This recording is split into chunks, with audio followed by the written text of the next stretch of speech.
so please forgive me if I'm clearing my throat a lot today.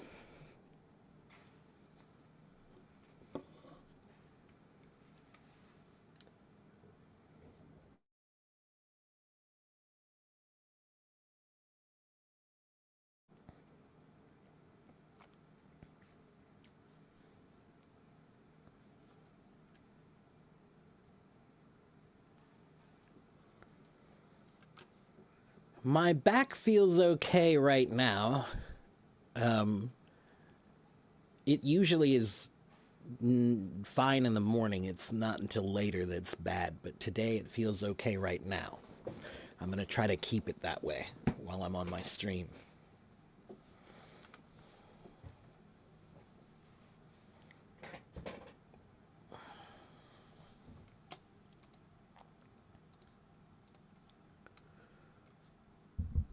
Hello, Giuseppe. How are you?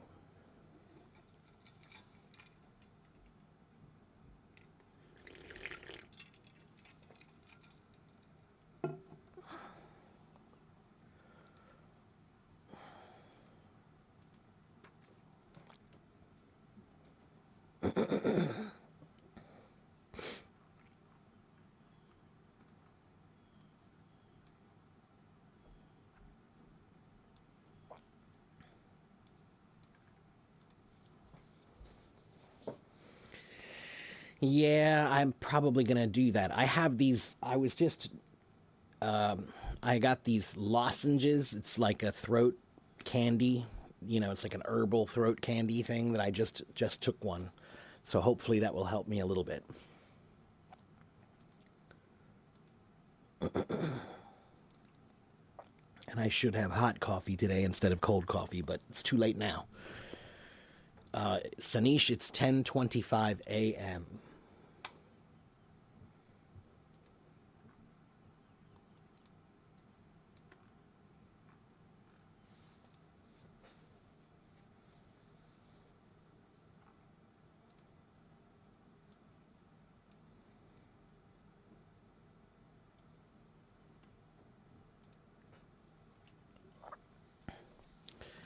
All right, well, welcome everybody.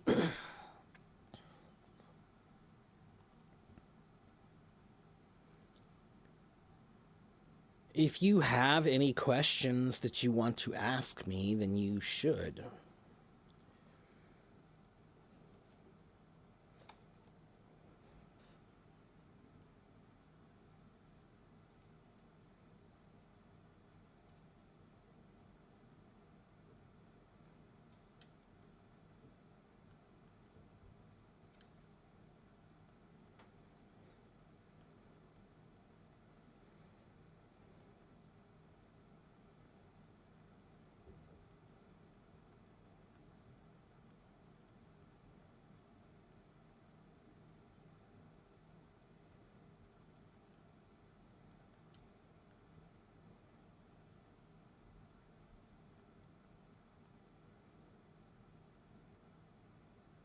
One moment, I'm working on something for you.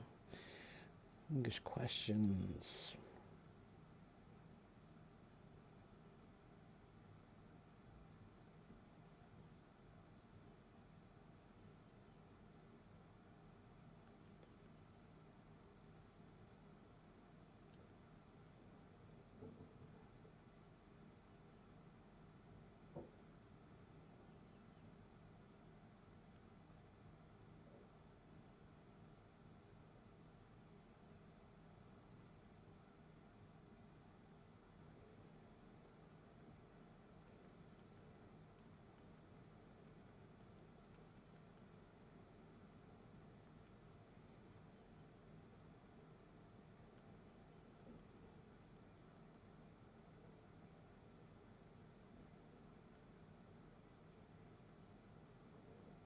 Okay.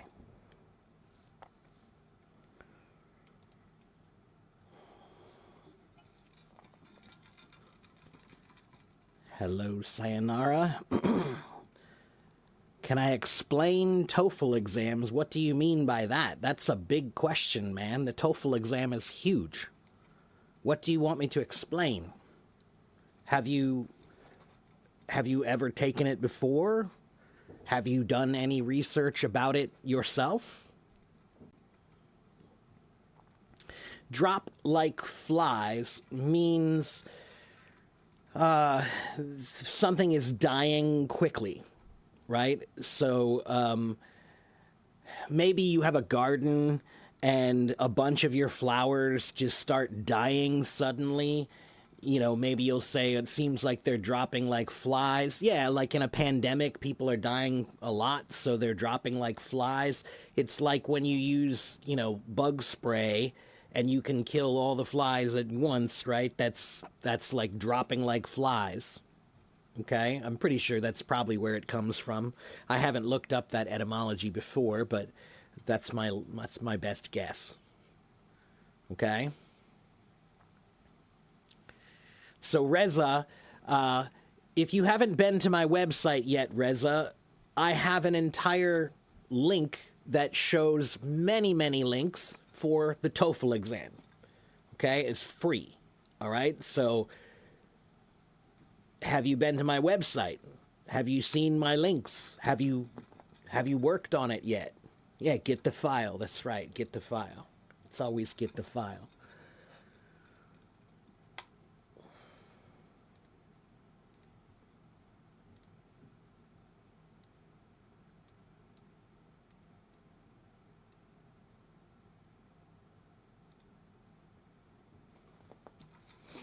All right, so then this is the file. I have been on Hello Talk for more than 12 years. I've been live streaming for more than 5 years. So I made a file because everybody asks me the same questions. What are you doing? Who are you? What's your schedule? What's your website? What's your YouTube? And if you want to know all of these things, everything you need to know about me is in this file. So I just put it in the chat. Copy that link and paste it to your browser, and that will open my PDF file. In that PDF file, you'll see this. Hello, new friend. Welcome to my English online classroom.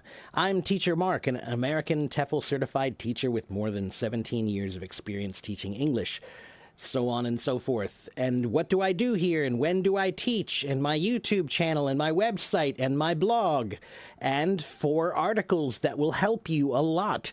1 article about thinking in English, 1 article about the 8 parts of language. And if you don't know what the 8 parts of language are, then you can't really be good at language.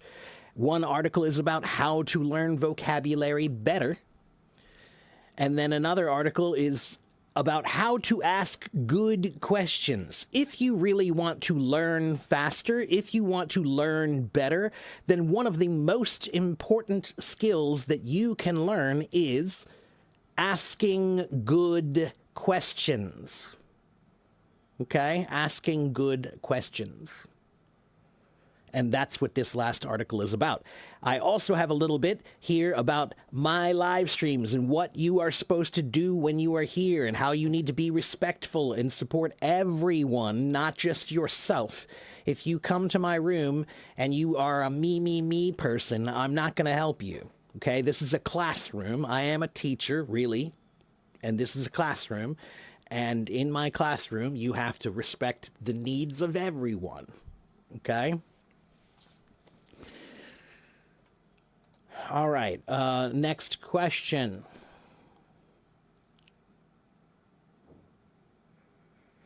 You have an IELTS exam in 2 days. Okay. Well, good luck with that, Ray. Oh, my pronunciation helps you. I thought you were going to ask about pronunciation. Never mind. But if you want a tip about pronunciation, then Ray... tongue twisters. Tongue twisters are the best way to improve your pronunciation quickly. If you learn a bunch of tongue twisters and focus on the tongue twisters that are really hard for you, the ones that have sounds in it that are hard for you. Maybe the R is hard for you, the American R sound. So you need to do some tongue twisters. Yeah, red lorry, yellow lorry, red lorry, yellow lorry. When you do tongue twisters make you open your mouth more and articulate. Articulation is the key to great diction and pronunciation. That's why you understand me so well, because every single word out of my mouth, I try to overpronounce. Okay? Do platforms like Cambly or Preply deliver results, or are they just marketing ploys? So I don't really know that much about Cambly or Preply. I know people who have taught there. I know people who have used it, but I've never really looked into it that much myself, to be honest. However, in general, I think we are living in a time when it's really more true than ever before that education is what you make of it. Education is what you make of it, which means you can go to Harvard University and get a bad education if you are not really trying. If you are not really working on it, then you won't get a good education. But you can also just study on your own, and there are so many resources today. If you have a critical mind, if you are a critical person and you don't just accept anything, then you can find everything you need to study on your own. And that means that you can improve yourself, right? So does Preply work? It works for the people who make it work. Does Cambly, does Cambly work? Same thing. It works for the people who make it work. So if you create a good system of learning for yourself, then any one of those tools could be a good tool. But if you're just trying to blame the tool for your problems in learning, then that's not true. I'm sorry, the tool is not the problem. The tool is just a tool. Okay? So you have to think about it like being a carpenter. Okay? If you're a carpenter, then you have many, many tools in your tool bag, right? And having the tool is great. That's wonderful. If you have a hammer, wonderful. But do you know how to use the hammer well? There are some people who know how to use a hammer very well, and there are some people who do not, right? So keep in mind that the tools are only as good as the person using them. Okay? The tools are only as good as the person using them. All right? Hello, someone.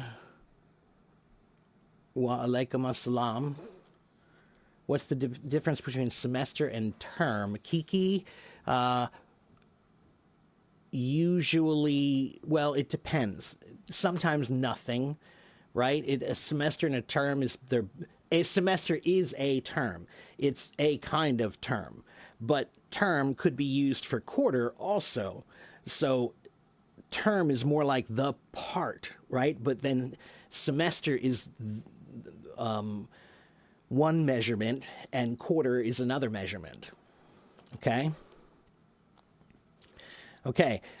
Whoever this is that's talking about Lindsay,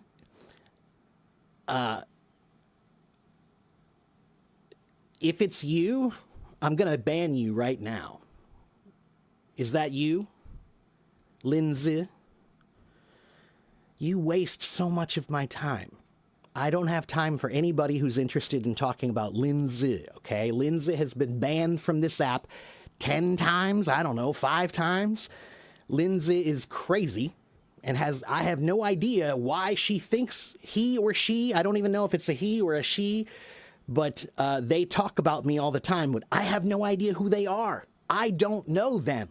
I have never spoken to them. I don't know them at all. They have made up a story in their mind, and I don't want to hear about it. All right?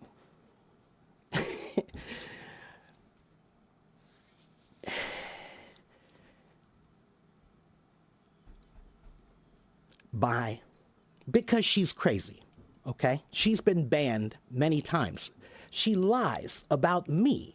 She tells crazy stories about me and another live streamer here. So goodbye. I'm reporting you, by the way, right now, for because I think it's you, Lindsay. I think that's you right now, Lindsay.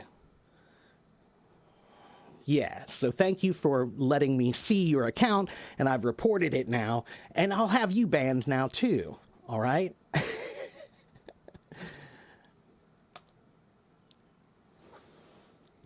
Why? Why? It's so weird. People are so weird. I'm a teacher. I'm just here trying to help people. Why do people have to be crazy and then all of a sudden attack me and say crazy things about me and stalk me? That's a stalker right there. That's a stalker.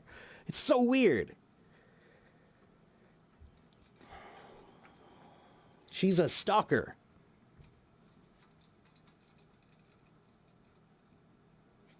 Yeah. Anyway, do me a favor, everybody, and that account, whoever that account is, just report it, because I think that's Lindsay. I think that's a fake account with Lindsay.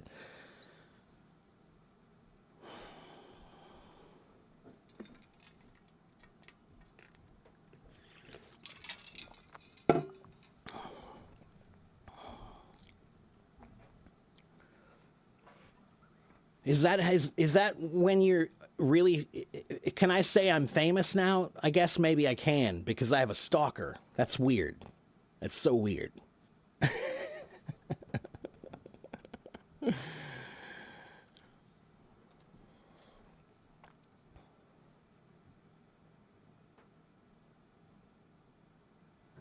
Yeah, I don't know what it is. I don't understand it. It just confuses me so much. I just don't understand. What's the point? What is the point? What do you have against me? What did I do to offend you in such a tremendous way that you would stalk me like this? It's so weird. I haven't heard from Lindsay in a couple of months, and I thought for sure that he or she has let it go and walked and moved on with their lives, but they are obsessed. They are obsessed. This has been going on for more than a year, that somehow they keep talking about me, but I have no idea who they are. I don't know. For everybody here, if there's anybody here who's aware of this, I don't know this person at all, and I think they are crazy. Okay? Please report them if you hear anybody talking about me like I did something, because I haven't. And there's somebody here who keeps spreading rumors about me. I don't know why. It's just so pathetic. Yeah. All right. Shake it off. Let's move on.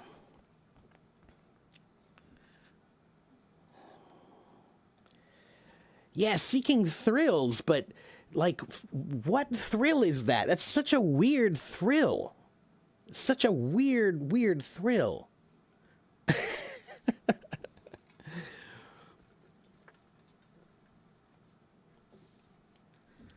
Yeah.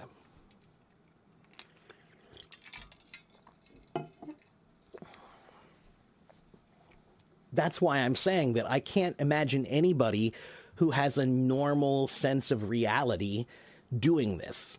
If you're normal, then you would not do something like this. You would know it's not right and you wouldn't do it. So the only person who would do something like this is somebody who's a little bit off up here. You know? And I feel sorry for her or him, whoever it is. I feel sorry for them. Like, that's, again, my father is a psychologist, everybody, so I understand people who have mental problems. And I understand that life is hard, but your mental problems do not get to become my mental problems.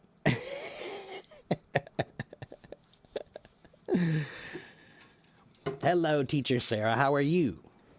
Do you have any stalkers, Teacher Sarah?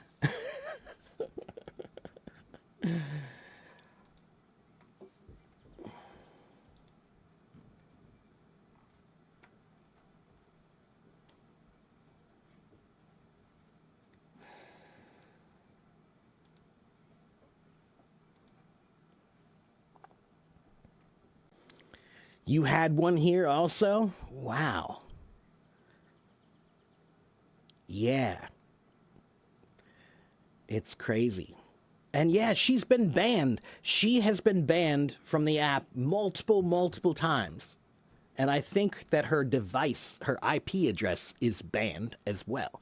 But still somehow, either she is coming back making fake accounts or she's talking about me. I guess maybe she's talking about me. If that was not her, then she's still talking about me, and other people are now coming to talk to me and say, why are you so mean to Lindsay? She's just a crazy person who's trying to stalk you.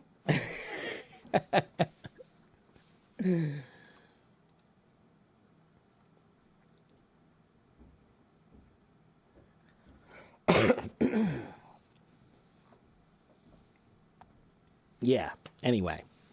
Yeah, she is playing the victim. Yeah. Anyway, let's move on. Let's move on. Just if you see that, please report it. All right? Because I don't have time for that. I don't have time for that.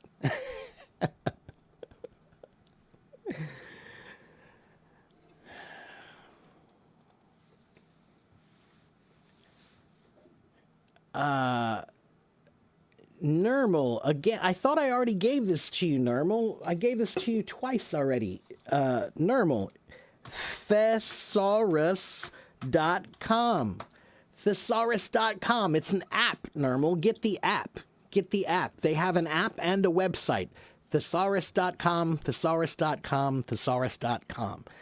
Get that, and that has synonyms and antonyms. Okay?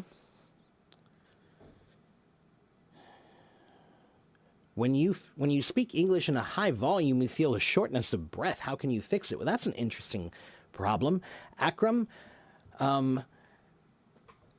projection of your voice comes from the diaphragm. The diaphragm is a muscle in your abdomen. It's right about here.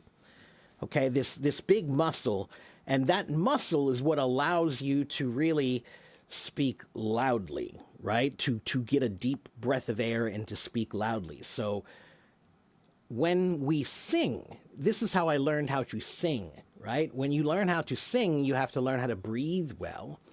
And the first thing they teach you is they say, hey, take a deep breath. Take a deep breath. And you'll watch everybody in the room, and everybody in the room goes like this. Watch me. What's wrong with that?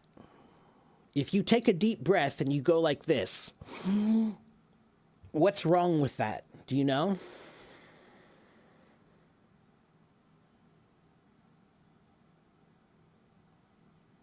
Anyone?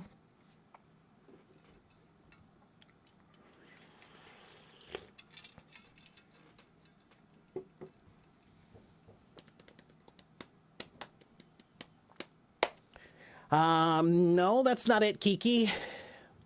So the problem is, everybody, your lungs are in the shape of a teardrop. So the smallest part of your lung is in the upper area, right? Your lungs kind of look like a triangle, really, right? So the bottom part of your lungs is where the most air really is. So when you go like this, you're filling up the top part of your lungs, but not the bottom part of your lungs. So that means that you really don't have a lot of power when you breathe from up here. But a singer will breathe like this. Oh, wow, I filled up this whole area. That's why guys like Pavarotti, do you guys know Pavarotti? Pavarotti, the opera singer, right? He's a big guy, right? Opera singers sometimes are a little big because that big cavity means they have more power, more volume, more depth. Okay? So, yes, abdominal breathing, right? If you breathe from the abdomen, you get more breath, which means that you will have more air and you won't feel like you're out of breath. Okay? And then you need to use the projection, use the diaphragm to project the voice. Okay? What about the lungs of smokers? Well, they still do the same. They just might have a little coughing.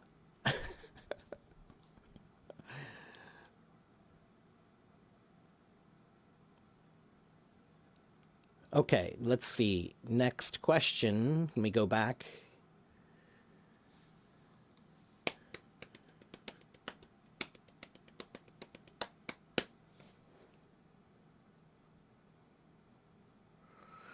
Thank you for that, Sarah. Thank you. I hope so, but you never know, you know?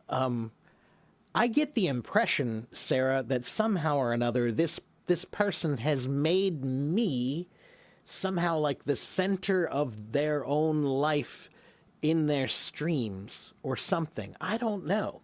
I don't know. I can't understand.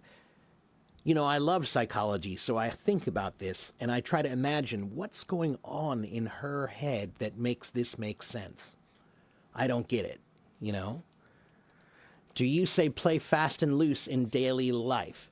I wouldn't say we say it often because it doesn't come up very often, right? But if that situation comes up where you see somebody who's reckless, regularly reckless, then yeah, you might say they seem to play a little fast and loose, you know? Maybe if you see somebody, for example, somebody who regularly breaks the law, you know, like they speed, they regularly speed in their car, they go too fast, right? That's playing fast and loose with the law, okay? Fast and loose with the rules, fast and loose with the law, okay? Fast and loose with the definitions, okay? So it does get used, but not, I wouldn't say it's used often because the situation is not that common, all right? All right. I think differently as a student and as a teacher. I used to fully trust teachers as a student, but not anymore as a teacher. I wonder if it's my lack of confidence or just not sticking to the fixed teacher-student role. So you can't respect other teachers anymore? Yeah, that's a problem.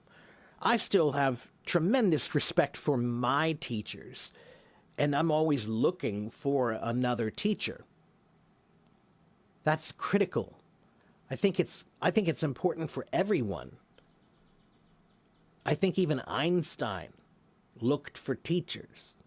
That's how you know that you're truly trying to be smart, because you never feel like you never feel like you've reached the complete pinnacle of understanding, that you always want to hear what someone else might have to say about it. Pinnacle means the top. Okay, so maybe what you need to do is you need to do a little bit more research to find teachers that are worth respecting. I don't respect every teacher I meet, but the ones that really do well, the ones who I admire, the ones who have skills that I respect, then yes, I admire them, I respect them, I look up to them, and I would study from them or with them. Okay, so I think maybe, Kiki, you just need to do a little bit more searching for the right people to admire. Okay?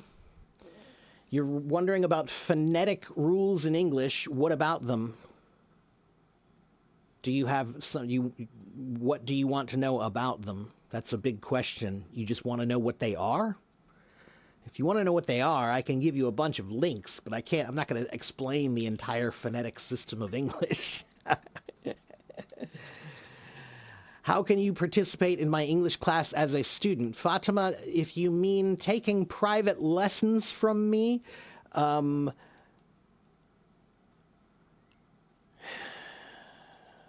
if you mean taking private lessons from me, it's a little bit tricky for you, but I'm going to make it easier for you.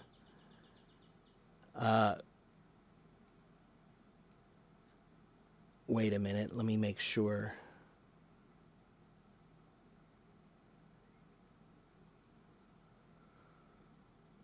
Let's see. So yeah, Fatima, you're from Iran. So here's what I'm going to do for you, because anybody in Iran is unable to use any payment on my website because of sanctions. So I can't teach anybody from Iran for pay. But what I'm going to do because of that is, if you send me a message, then I will arrange for some lessons for you for free. Okay? Consider it a very small thing that I do.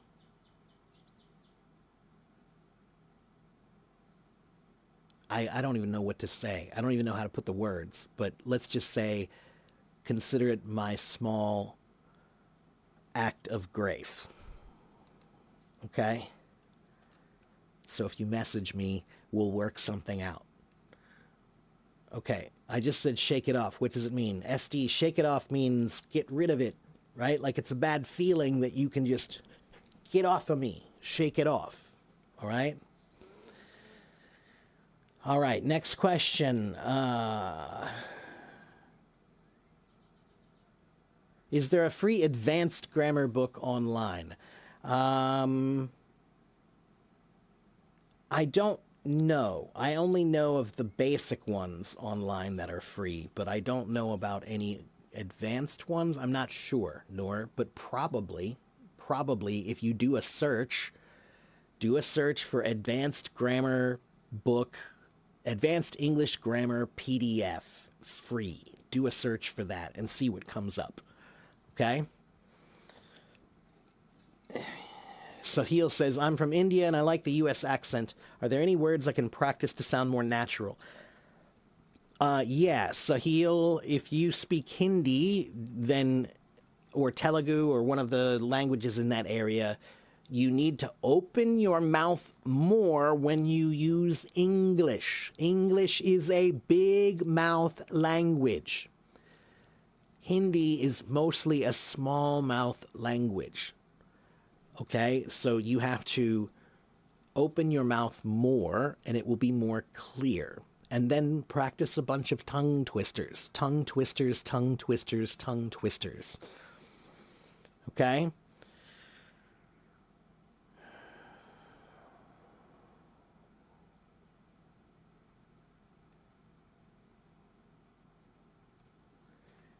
You have pain if you do it? You have pain if you breathe deeply? Well, that's not normal. Asma, I'm not sure what to tell you. That might be something you need to ask a doctor, not a teacher. That sounds like a medical problem, not a problem of technique, maybe. Okay? Hello, Nora.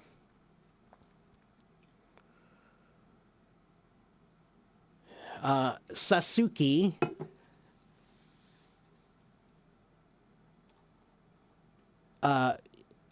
everybody, get my file. This is my file. Please listen to me right now. Everything you need to know about me is in this file, including my website. And my website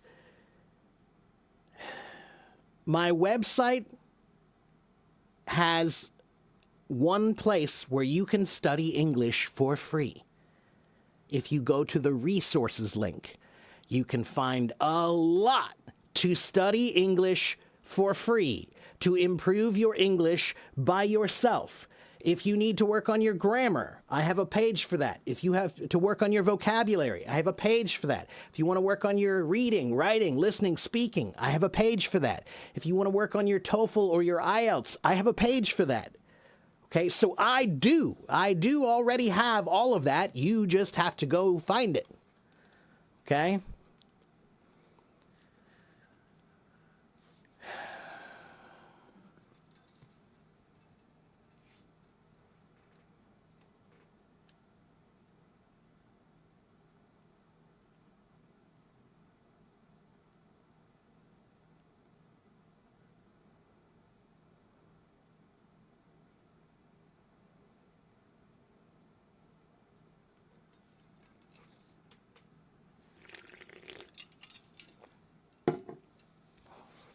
What is the fallacy of sunken cost?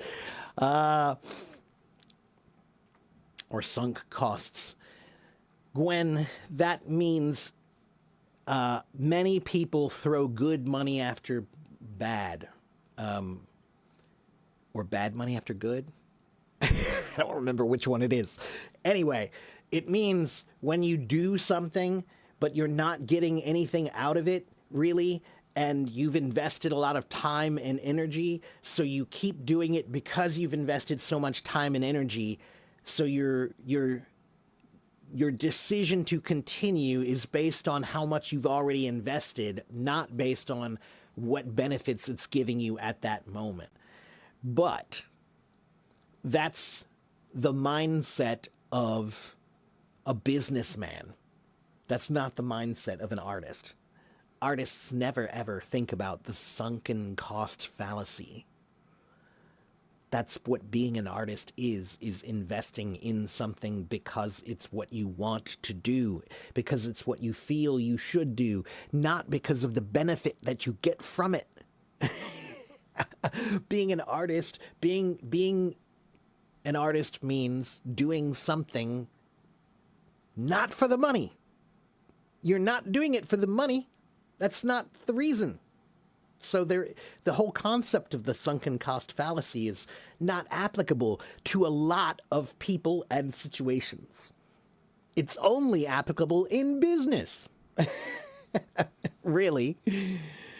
Okay, I'm watching the Peppa Pig cartoon, and my English level is intermediate, but this cartoon has a British accent, and I'm learning the American accent, so should I watch this cartoon or not? Sanish, that cartoon is fine. They have a British accent, but it's a clear British accent, and it's slow mostly, so that's good. But you can try finding some other shows that are intermediate level or beginner level with an American accent. Okay, you can try some other cartoons, right? Explore the other cartoons. Do a search, Sanish, for cartoons that are popular for learning English. Cartoons that are useful for learning English. Just do a search, and there will be a list, okay? Or AI can tell you, all right?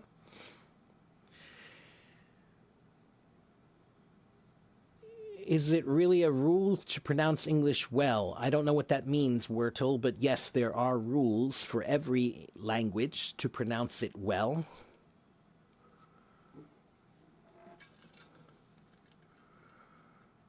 And Kiki, by the way, finding admirable teachers, there are not many of them. You know, if you admire everybody, then something's wrong. Okay? You should admire those people who are truly admirable, right? They've done something that's worth respecting, right? That's not everybody. So it's like maybe 1 in 10 or less than that, okay? It should feel special. Okay? For example, Kiki, when I was 16 years old, my drum teacher lived on the other side of my city. Okay? He was almost an hour away from where I live. Now, does that mean he's the only drum teacher? No, there were hundreds of drum teachers around. I could have gone to somebody right up the road. I could have gone to somebody 5 minutes away from me. But no, I went to this guy. Why? Because he was the best. He was the president of the Percussive Arts Society of the entire country, and he was the head of the head director of the percussion program at the biggest art school in my city. So I went to study with him because I felt it was worth the travel. I felt it was worth the effort. And then, Kiki, many years later, I had another teacher. His name was Art Gore. He's a drummer that played with George Benson, very famous jazz guitar player. And this guy was a jazz drummer in my city. He was a famous jazz drummer in my city. And I used to go see him perform all the time. And when I went to see him perform, I would ask him, after every show, I would say, "Can I please study with you? Can I get lessons from you? Can I pay you to teach me, please?" And he always said no. For months, I did that.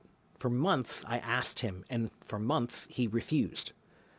One day, he called me on a Saturday afternoon. I remember I was in my apartment, and I was sitting there, and he called me, and he said, "You've been asking me for lessons for months now, and I always tell you no, but you keep asking."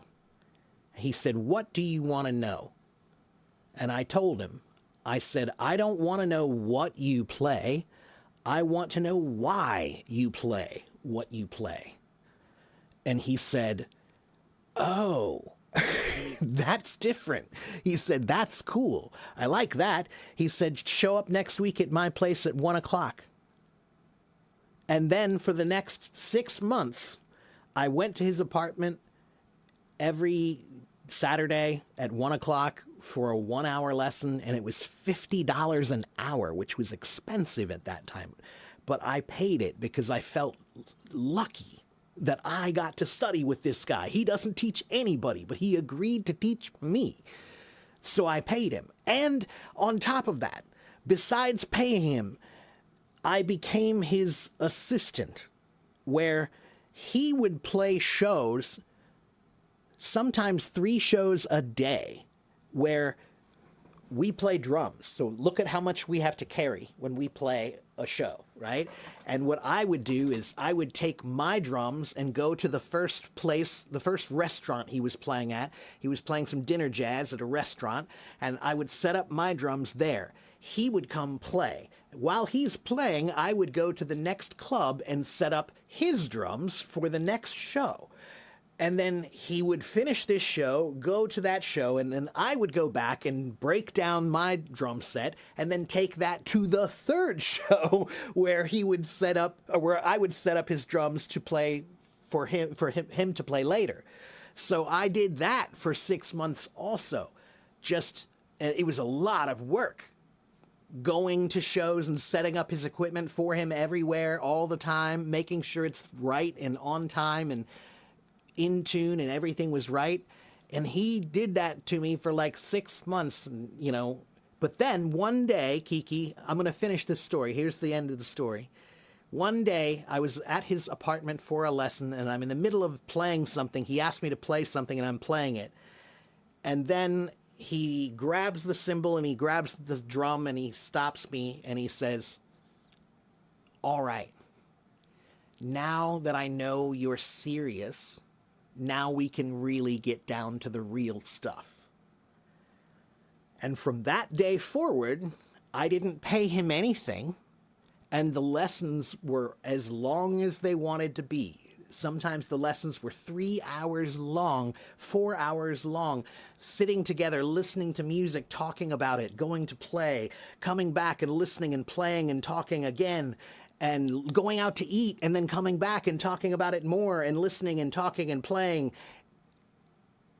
He taught me something very important. He taught me that you shouldn't just give your best secrets out to anybody who asks for them. He spent his whole life developing these secrets. He's spent his whole life working on his craft to become great. And now somebody just comes up and says, "Hey, can you tell me everything that you know?" No, he's not going to give that out to anybody. He wants to give that out to only the people who are worthy. And I had to prove that I was worthy first. All right? That was a wonderful lesson for me to learn. And that's what I'm talking about when I say that I admired him, I respected him. I respected him so much that I did all that work. I paid that money, and I felt lucky. All right? So, that was a wonderful lesson for me to learn.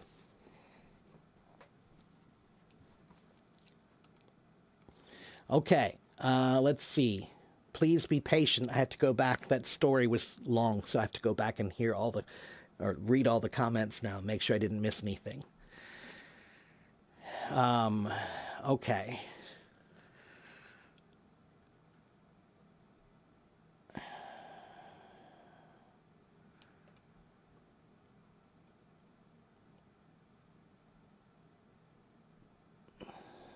Okay, well, for anybody who is jealous of the free lessons that I'm giving to the Iranians, you're getting free lessons right now. What is this? Right now. What is this? Right now. It's a free lesson. You are in a free class.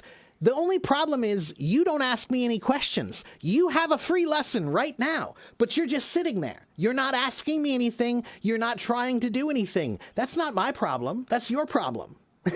So if you want free lessons, you're getting it right now. You just aren't taking advantage of it because you're not really doing anything. You're just sitting there, not asking me questions like you should be. All right?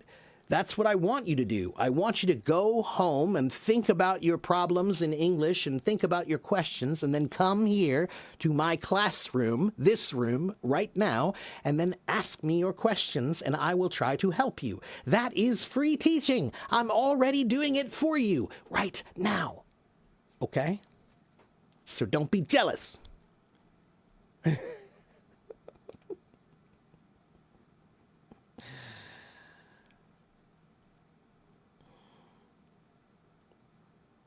All right, next question. When my student is distracted, not paying attention to me, I feel drained, and it happens from time to time.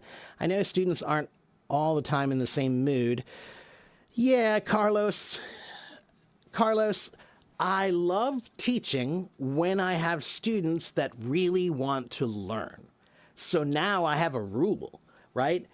For example, I get messages from Chinese parents all the time saying, please, can my student study with you? Will you please teach my son? Will you please teach my daughter?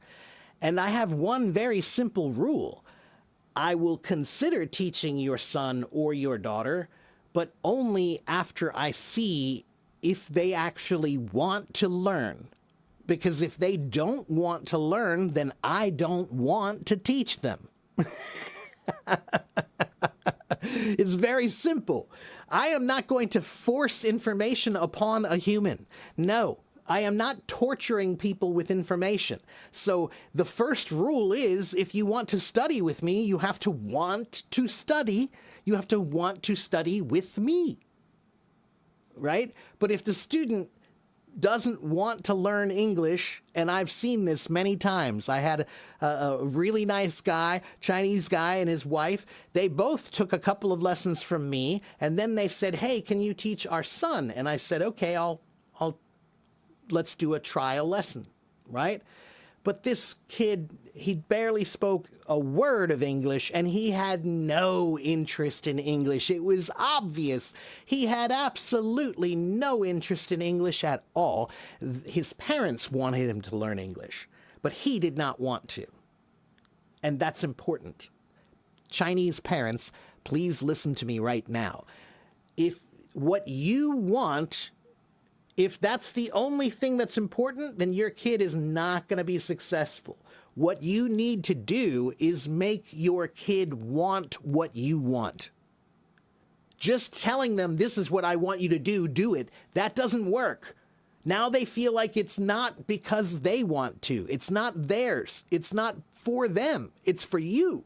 And that's what every Chinese kid says. If you ask them, why are you learning English? They all say, because my mom and dad want me to. So you have to change that. You have to help them learn why they should learn it. Why should they want to know it? Why is it good for them to know it? Why is it valuable? Right? If they can understand that, then they will want to learn. And that is the biggest part of the job, is getting them to want to learn. All right? But if you just tell them, this is what I want and you have to do it because I say so, you're actually hurting their education. You are hurting their education because you don't understand that education has to mean something to you or it doesn't mean anything at all. Education has to mean something to you or it does not mean anything at all. It's just numbers and facts that you memorized. But if it means something to you, then it's more than numbers and it's more than facts. All right? All right. Next question. Please be patient.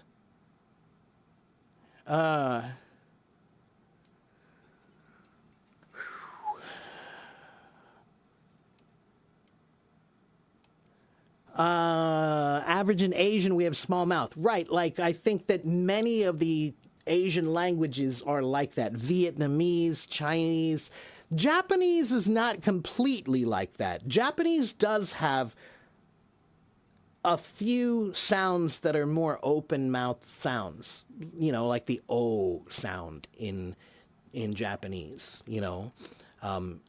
Sure, you can say it small, but you can say it big too. Yeah. What about Russians? What about Russians? I don't know what that means. Did I miss something? I'm not sure what we're talking about. Hello, Carolina. How are you? Do I know Justin Bieber? No. Why would I know Justin Bieber? Do you mean, do I know who he is? I know who he is. I don't know him. He's not a friend, but I know who he is. How do I usually spend my holidays? I don't have many holidays at this point in my life right now, but I like to travel. I like to travel if I can. Okay, traveling.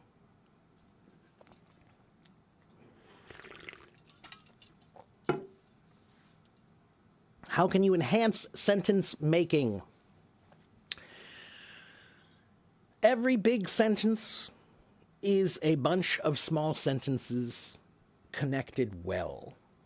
That's all they are. Okay, so if I say, I want to watch a movie,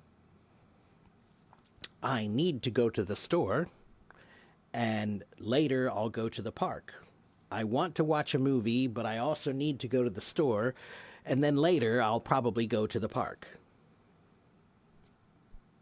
I just took 3 sentences and put them together into one. All right? Punctuation is pretty important if you want to understand sentence structure, okay? Especially the comma. You need to understand how to use a comma properly and a period properly, okay? A full stop, okay? If you want to know my website, you should just go to this link and read this file. Okay, this file has everything about me in it. Okay? Let's see.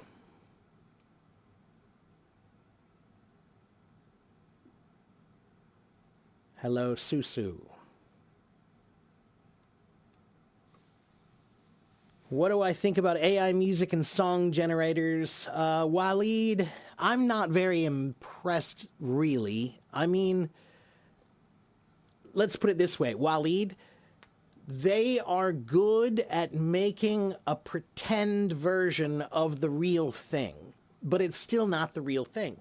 And there's one very simple reason why. Because if I hear a love song, like about heartbreak, right? It's a song about heartbreak. I don't know about you, but for me, if I hear a song about heartbreak, I have to imagine that this person understands heartbreak. Wow, they had a breakup. They had their heart broken. They understand. That's why they wrote the song. But AI cannot have its heart broken. So AI does not understand feelings. It just understands how to make it look like it knows feelings, right? So it can write the same lyric, but I won't feel it because there's no connection to a human. Understand? Right?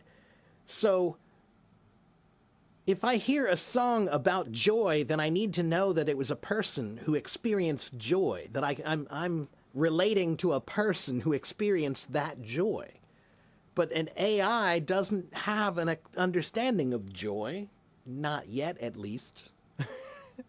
So I can't really be moved. When I hear the songs that AI makes, I can appreciate their musical quality, but I am not, they don't move me. They don't do anything for me. They don't make me feel anything because I cannot connect to any people. I feel the same way about a lot of electronic music. There is a lot of electronic music that's so much just electronics that I can't really connect to it in any emotional way because it's too much machine and not enough human. Okay, so that's how I feel. Next. We came to Florida not long ago, and I'm worried about my children. They don't speak English, and I'm afraid they'll fall far behind in the main subject. And you're from where? Is that, what flag is that, Nigora?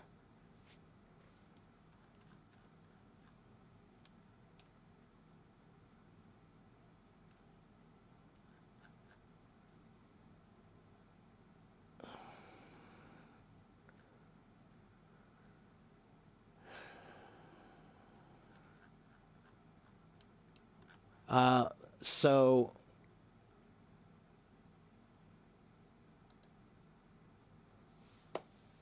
they don't speak English. So Nagora, I don't know, it's hard to give you some advice. How old are your children? Are they 5? Are they 4? Are they 12? Are they 16? That's a big difference, right? If they're 4 or 5 and they don't speak English, okay, but they can learn quickly, all right? And 13 and 12. Okay, so Nigora, where are you from? What flag is that? I don't recognize it. I'm not sure. I can't remember. Is that Kurdistan? Tajikistan. Ah, okay. So let me tell you a story. This will inspire you. Have you guys ever heard of a man named Casey Kasem? Casey Kasem. I'm sure you have not. Casey Kasem was one of the most famous people in the 1980s in the United States. And he was a radio disc jockey. He was a guy who was on the radio and he'd say, you know, all right, today we're going to listen to this new hit from this new band and it's from, you know, Elvis and the blah, blah, blah, right? He was the most famous radio DJ, disc jockey. That was his job. That means what? What does that mean about his voice?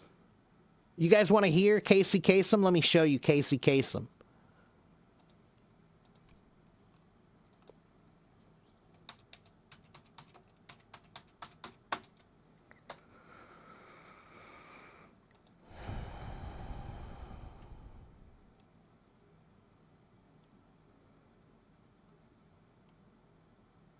All right, here is Casey Kasem in 1988. Hold on. Let me see if I can share this.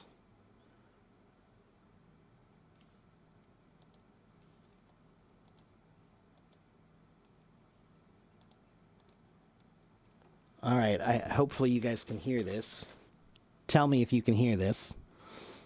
Let's see. And and welcome to American Top 40. My name's Casey Kasem, and I'm all set to count down the most popular songs in the USA. These are the records you're buying and radio stations are playing all over America. And how do I know? Because Billboard magazine says so. And they tell us there are 6 debuts this week, including new hits from Taylor Dayne, Van Halen, and Huey Lewis. Okay, so that's Casey Kasem. He was the most famous voice in America because on the radio, everybody listened to music on the radio, and that was the voice you heard all the time, Casey Kasem. Casey Kasem is Kareem Casey Kasem. Okay? His parents were from, where? I can't remember. Lebanon, maybe? I think Lebanon. All right? And when his parents moved to America, that was one thing that they did, was they told their children, don't speak Arabic, only speak English all the time. But you have to help them learn that. You have to encourage them to learn to only speak the language that's here, and that will help you get to where you want to be quickly. All right? Now, I think, I don't know, I hope that Casey Kasem's parents did teach them Arabic at some point. I hope they did, because they should connect to their culture. I'm not trying to say that. But when you move to a country, of course, yeah, try to learn the language as quickly as you can, especially for your children. You know, encourage them the local language as the most important language. If that's the language they use all the time, then yeah, right? So that was Casey Kasem, everybody. And he was one of the most famous voices in America. Okay, and let's see.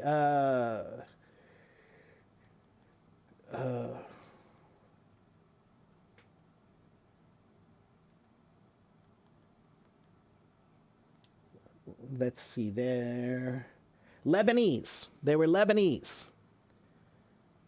Casey Kasem's parents were Helen and Amin Kasem. They were Lebanese Druze immigrants who moved to the United States and settled in Detroit, Michigan.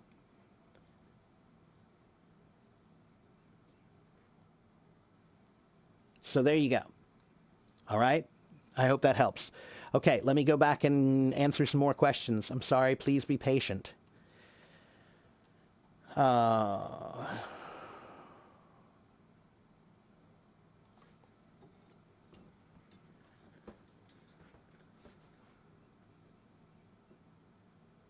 cannot open my blog in China. All right, I'll work on that, Susu. Let me see if I can find an alternate for you at some point. Okay?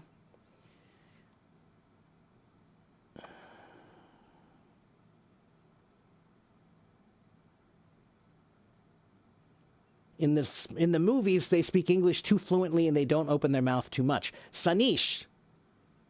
That's the movies. Movies are for entertainment. Movies are not for education. I don't care what they sound like in the movies. That's not for education. That's for entertainment. Okay, man? So, if I want to learn Urdu, should I learn Urdu just by watching Urdu movies? Or should I study the language? Should I study the proper pronunciation? Right? So, it doesn't matter what they're doing in the movie because the movie is not about good language.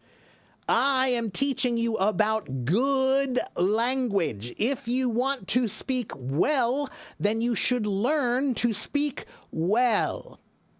And by the way, Sanish, many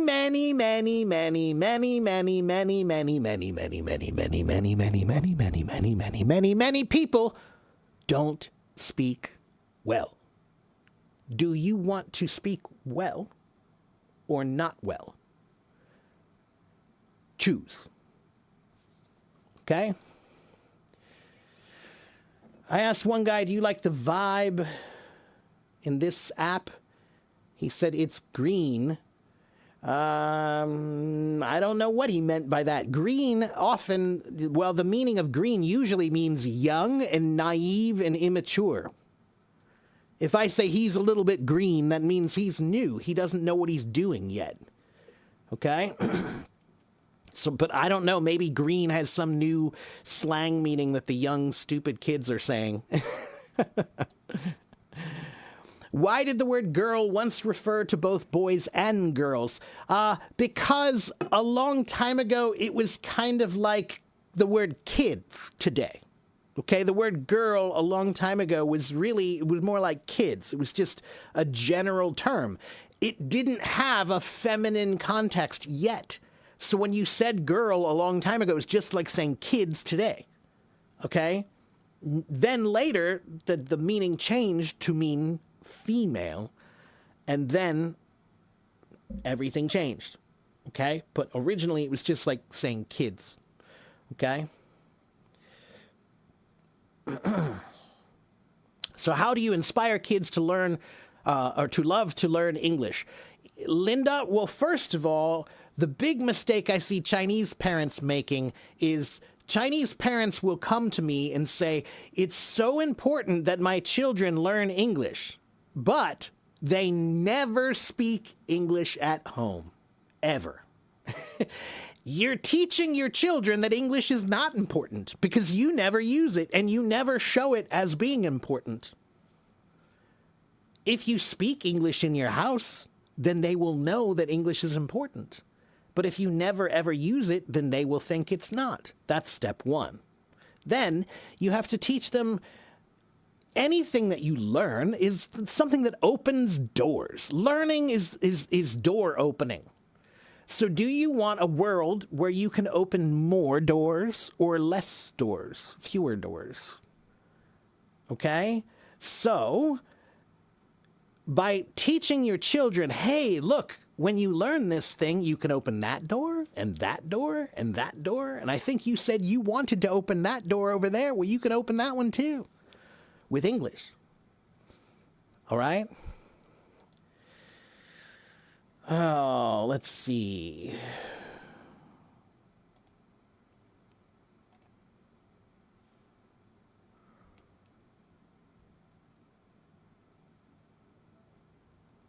I think it's best to memorize vocabulary before learning grammar in English. Otherwise, you won't have any words at all. Right. No. Rainbow. If you want to learn any language, there are 8 parts of language, and they're like a table. Okay? It has to be like a table. A table has to be level, even. Okay? If your reading is really good, but your listening is really bad, then your table is like this. Okay? If your grammar is really good, but your vocabulary is really bad, then your table is like this. Okay? So there are 8 parts of language: reading, writing, listening, speaking, thinking, grammar, vocabulary, and pronunciation. Those are the 8 legs of your table, and you have to keep them balanced. Okay? So if you know a bunch of grammar but not vocabulary, then you can't really speak. Same thing if you know a bunch of vocabulary but you don't know any grammar, then you can't speak that well. Okay? I do think that grammar comes after vocabulary, but not far after. Chinese parents do not want to hear your blunt words. They want to master their children. You can want whatever you want. I'm not telling you not to. Go ahead. Do whatever you want to do. I am just the teacher, so I only know what works. So don't listen to me if you don't want to listen to me. But it's you just have to remember that I'm the one who knows what works, and I'm telling you what works. So do whatever you want with that. You can ignore it if you want to ignore it and just master your children. Go ahead. All right? I can't stop you. Which technique is better for Russian speakers to use to learn English? Interesting question.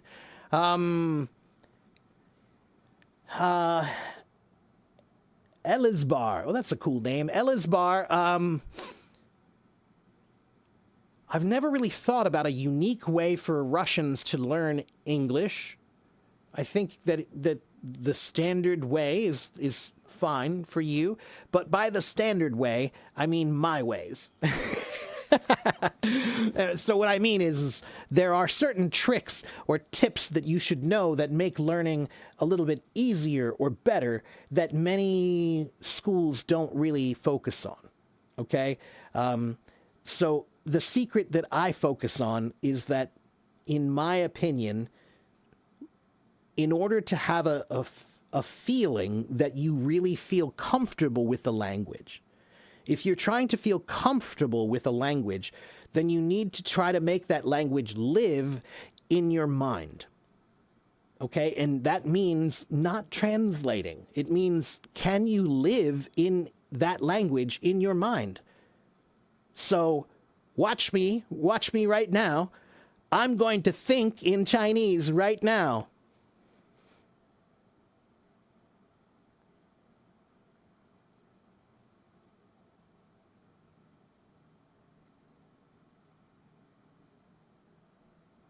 Okay, I was just thinking in Chinese. Can you hear that?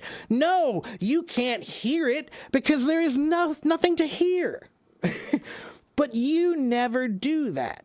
You never try to use the language you're learning in your mind.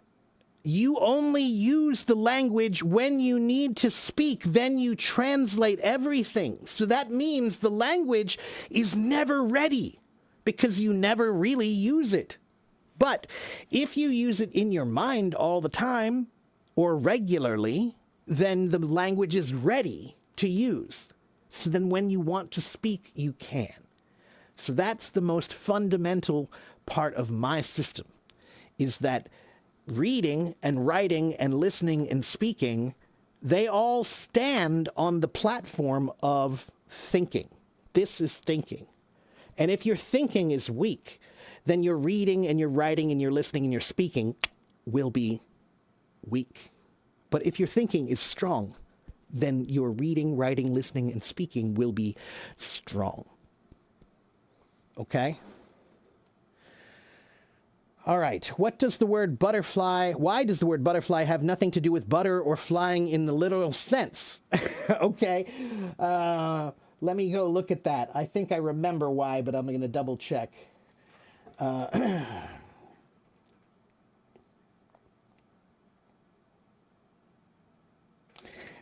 So a long time ago, Language Warrior,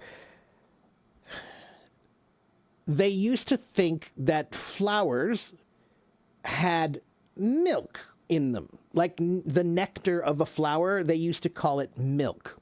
All right? And milk and butter are the same, like butter is from milk, right? So the milk and butter of the flowers is what the butterflies would go get, right? So that's where the word butterfly, they think the word butterfly is talking about how if you leave some milk uncovered, what will happen? Bugs will come, right? If you leave some milk out, then bugs will come, right? So the butter, they will fly to the butter. They'll fly to the milk. So it should be a milk fly, but it's a butterfly, all right? The other possible reason is much more simple. It's just that maybe the first ones that they saw, the color of the butterfly was like the color of butter. Right? Maybe it looked yellow, so they said, oh, look, it's a butterfly, you know? All right?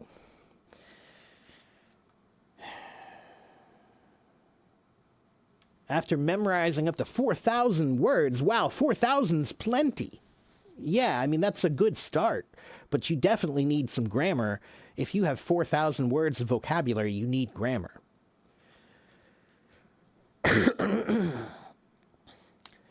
Frank says synchronous learning means focusing on one aspect at a time. For example, you can't spend 3 months learning only memorizing vocabulary without practicing listening, speaking, and writing. Learning and applying simultaneously is the best, fastest, most effective. That's kind of what I said. I think I said something like that with the table, right? That was my same analogy of that you have to have balance in learning and synchronously learn 8 different aspects of language. Okay? Okay. Do I like the movie Whiplash? Sasuke, the truth is most drummers, we don't really like that movie because it's not real. No, I've been a drummer for more than 35 years. And, yeah, that movie's just so, it's like when drummers watch it, we go, that's not what happens. That's not how it works. That would never happen in real life, you know? Yeah, so I actually don't really like that movie that much. It's okay, but it's not real at all. It didn't inspire me at all. Every real drummer I know was not inspired by that movie. Only the amateur drummers I know were inspired by that movie. Let's see. But does it benefit musicians or steal their creativity? It does steal their creativity, and they are working on the laws of that, right? There are some legal things that they need to work on in order to make sure that musicians are not being stolen from. Yeah. Okay. All right, let's see. Hello, Gita.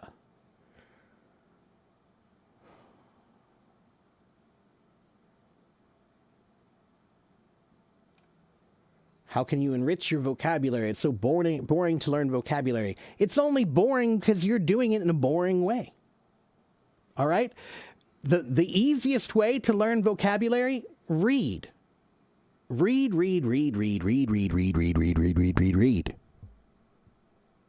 That's the fastest way. Every teacher will tell you that. Every teacher in the world, in every language. If you go to a classroom and you say, which kid has the best vocabulary in this room, it's the kid who reads the most. Every time. Every single time, the kids who read have a far, far better vocabulary than the kids who don't read. So reading is the number one way. Number 2 way is to use something called a thesaurus. Thesaurus.com. Thesaurus.com is a website that will show you the family of words. So if you type in the word happy, it will show you all the words that are in the family of happy. Words that mean something similar to happy. All right? Like joyful, jubilant. Do you know the word jubilant? Jubilant is a cousin of happy. Right? Yes, part of it is root words and affixes, Linda. Part of it, but not all of it, right? The first part is just reading. The second part is thesaurus. A thesaurus is not root words and affixes. A thesaurus is synonyms and antonyms. Synonyms means words that are the same or close to the same meaning, but they're not necessarily related by root. They're just related by meaning, okay? That's a synonym. An antonym means the opposite, right? So up, down, good, bad. Those are antonyms. All right? But if I say good and great, are those the same? No, but they're similar. They're in the same family. Okay? Yes, I can show you an example. Please wait.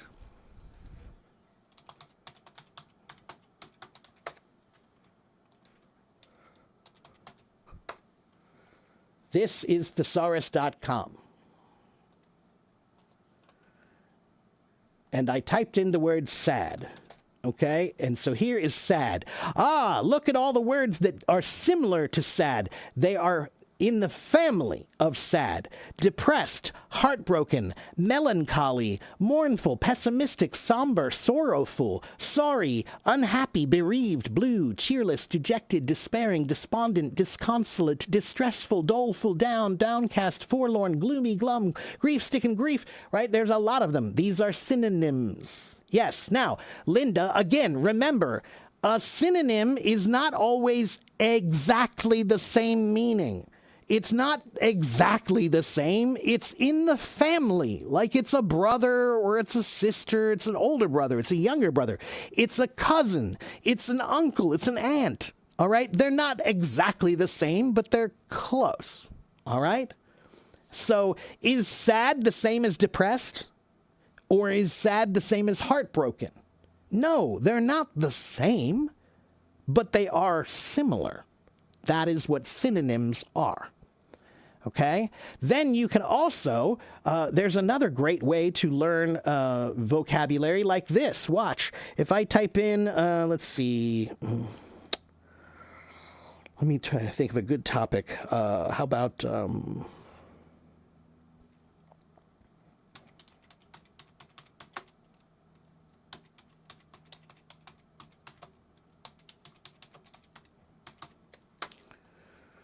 computers, vocabulary words list. Ah, look here. Oh, boom.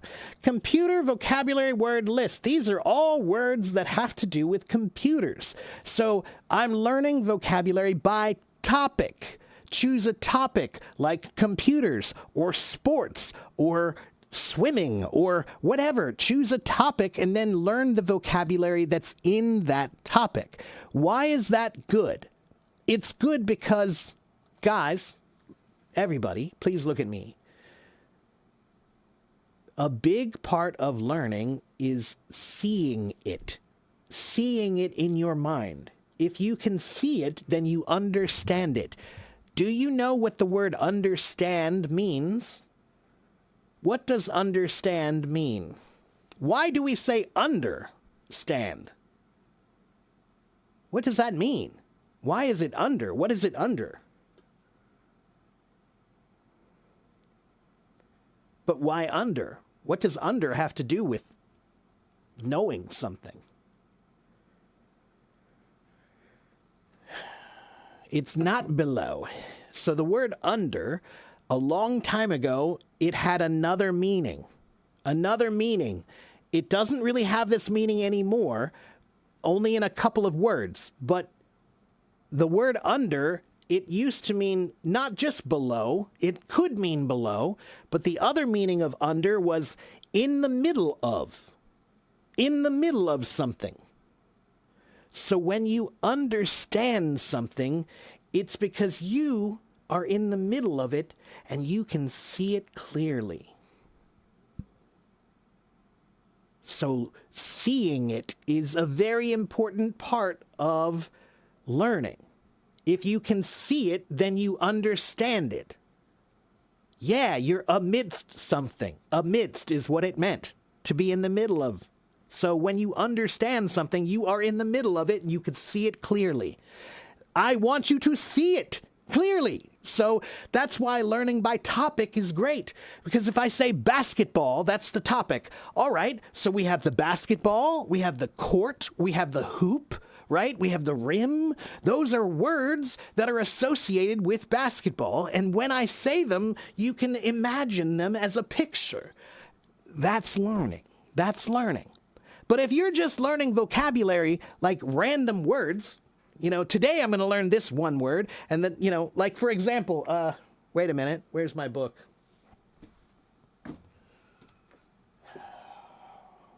What did I do with that book? There it is. Wait a minute.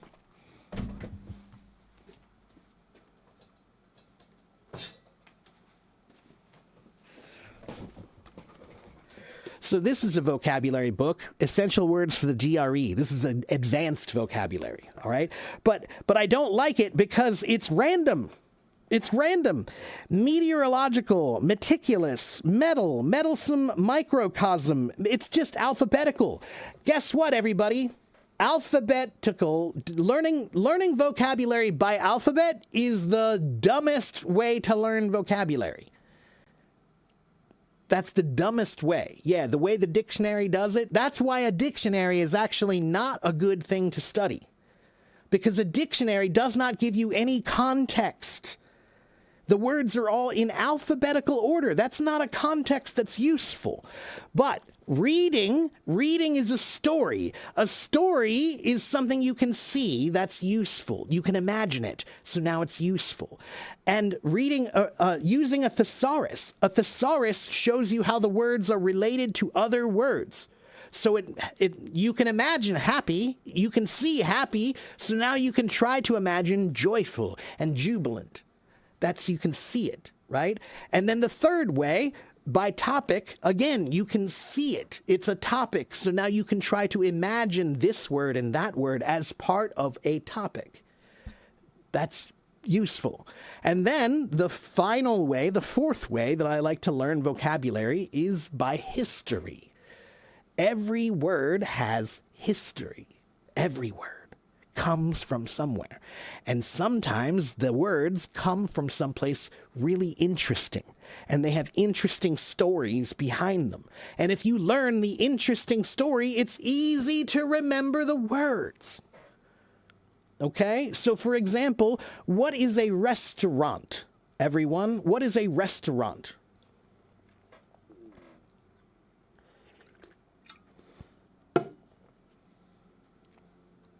It's a place for eating food, but it's not for rest. No, it's not for rest. The word restaurant comes from the word restore, to restore you. Because when you go there, you eat some food and it restores your energy. It's a restaurant. What about the word pub? What's a pub, everybody? What's a pub?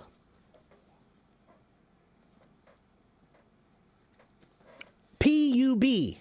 P-U-B, pub.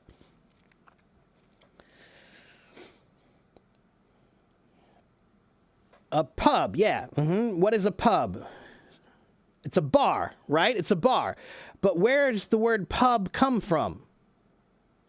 It's an English bar, that's correct. So a long time ago in England, they didn't have any bars. There were no bars.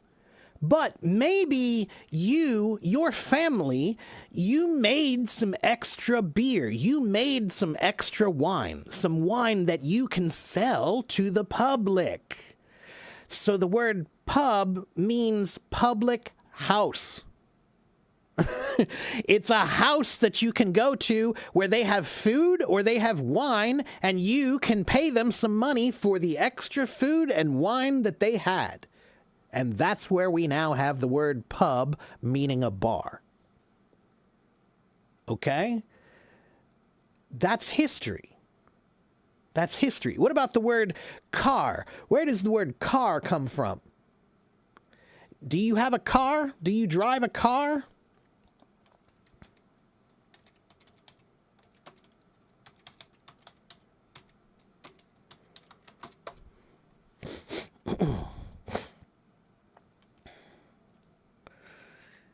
So 2,000 years ago, if you went to the Roman Empire, they had cars too.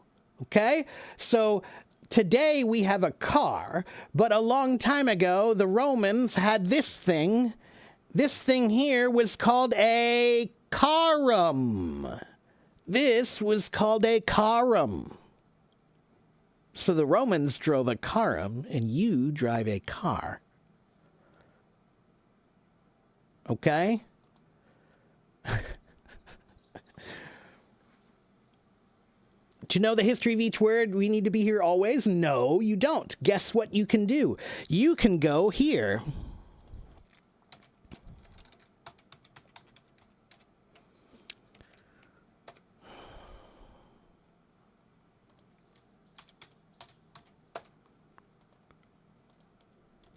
This is the online etymology dictionary. It is free, it is online, and they have an app too. They have an app that you can get. I think if you scroll down to the bottom here, yep, look, see? Chrome extension, iOS app, and Android app. Okay? And so I use this every day. And all you do, you go here and let's see what are, oh, look, there's trending words. Like the word husband. What does husband mean, everybody? Do you guys know what husband means? What is a husband? We talked about this yesterday. The word husband today means the man that you married, right? But the word husband a long time ago did not mean a married man. A long time ago, the word husband meant a man who owns a house. House bonder. The house bonder. Husband, house bond. It was a bond of the house. They have a house. They have some place to live. That means now you can get married because you have a house. Yeah, ouch is right. Yeah, that's right. That's what the word husband means. Landlord, the lord of the land. And then, yeah, we talked about the word lord and lady are very interesting. What does lord and lady mean?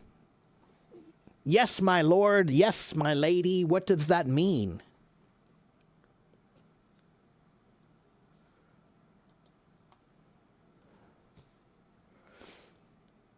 What's a lord? It's not always a king, but it is somebody above you, right? A lord is usually somebody who's royalty or from the royal family or somehow associated with the aristocratic rich people. Okay, the nobles, all right? That's right, the noble rulers. But the word lord originally was in Old English, it was hlaford. Hlaford was the original word. And the word hlaford, it meant the bread keeper or the bread distributor. A person who has bread and gives it to the people. That's the Lord. And lady, the word lady comes from a word that means bread maker. So the lady was the bread maker and the Lord was the bread keeper. He kept the food and gave it to the people.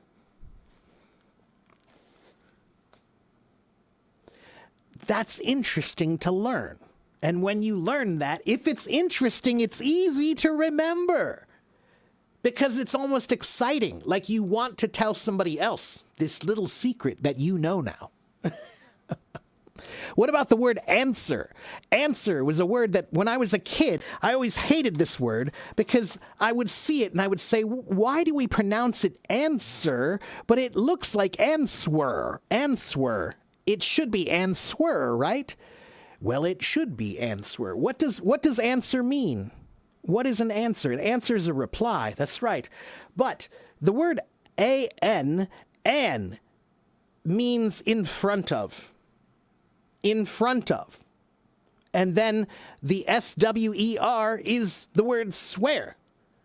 So your answer is the words that you swear in front of the king or in front of the court. Where you say, I swear this is what happened. This is what happened. That's your answer. Before the court or before the king, you say this. That's your answer. That's a cool thing to know. And now it makes more sense when you see how it's spelled. You go, oh, well, it is weird that we say answer, but I understand now where they get it. It was like the words before the king or the words before the court. To swear before. I don't even know why I'm wearing these. Why am I wearing those? I don't need those. I'm not talking to anybody. So yeah. Etymology, everybody. Etymology is the history of where words come from. And English words, 60% of English words come from Latin or Greek. 30% of English words come from French or more. About 20% come from German. And many people will say, well, wait, that doesn't add up, Teacher Mark. That's not 100. It doesn't work that way. There's a lot of overlap. Okay, so for example, French and Latin, French comes from Latin. So that means that there are some words in English that people will say, is this word French or is this word Latin? You can argue about that. Okay, so that's why I say about 60% comes from Latin and Greek, 30% comes from French, 20% comes from German. We also have a lot of words that come from Persian. We have words that come from Arabic. We have words that come from Hindi. We have words that come from Spanish and Italian and Chinese and Japanese. English words that come from all of those languages. Okay? What about the word banana? What is a banana? Where does that word come from?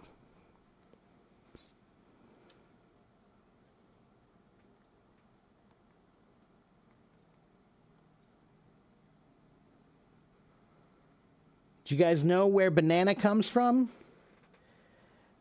It's from the language Wolof. Wolof is a language in West Africa.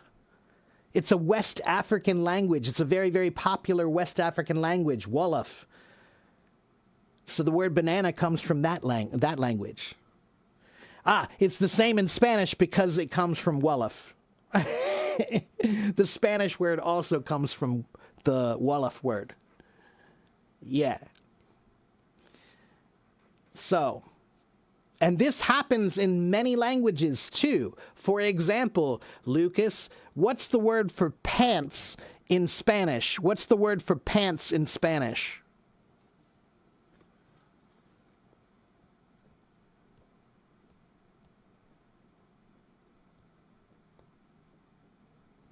Pants. Pantalones, right? Pantalones, right? Well, what's the word for pants in Arabic? Almost the same word.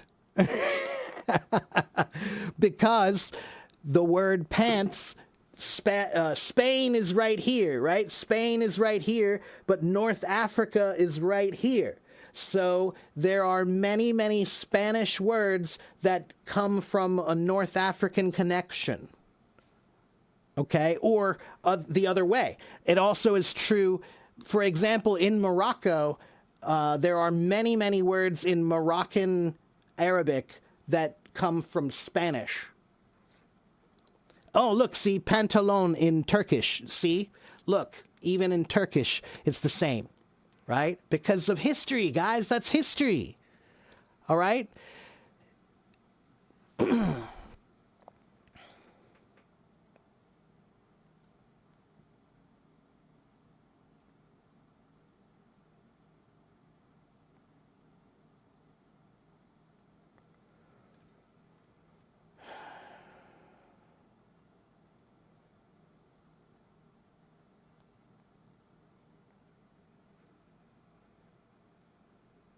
So the word ginkgo sounds like the Chinese word for ginseng. Ginkgo comes from 17th century Japanese. Japanese at the time were reading Chinese characters the wrong way. So the Chinese character was inhing or ginkgo. It was the silver apricot.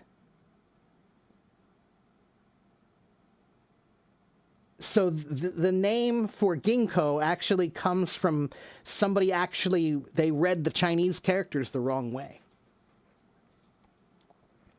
And by the way, what about the word tea? Where do we get the word tea from? Tea. T-E-A. T-E-A. That's right. It does come from Chinese. That's right. So the word tea, before we pronounced it as tea, we used to pronounce it as te. It was T-A-E, not T-E-A. It was T-A-E, te. And before it was te, it was che. Che. And before it was che, it was chai. And what do we say for tea in Turkey? What do you say for tea in India? Chai. And before it was chai, it was cha. Cha. That's tea in Chinese. So cha became che. Cha became chai. Chai became che became te, and te became tea. That's history. That's history. Yeah, in Russian, it's also... So why is the Russian word similar to the Indian or Turkish word? Because of the history, the connection that Russia has with that trade. That's why, right? So it usually has something to do with trade or war, but more often it's trade. So languages spread and evolved largely because many people can't pronounce other languages accurately? No, not largely, no.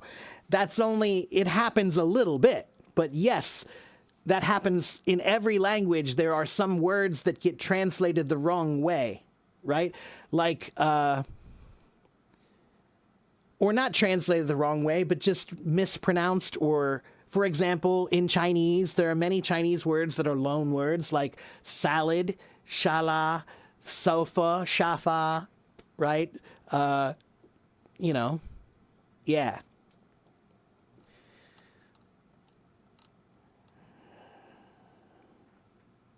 What about the word muscle? What does the word muscle mean?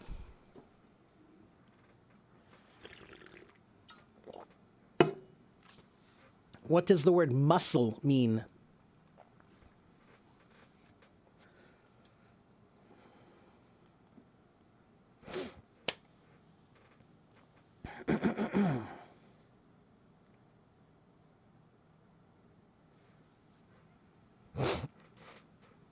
The word muscle, it means little mouse. It means little mouse, the word muscle. And the reason it means muscle or mouse is because when you, I can't roll my sleeve up enough, but if you make a muscle like this, it looks like there's a little mouse under your skin. There's a little mouse under my skin. That's what muscle means, little mouse. Yeah. And what about the word gym? What is a gym?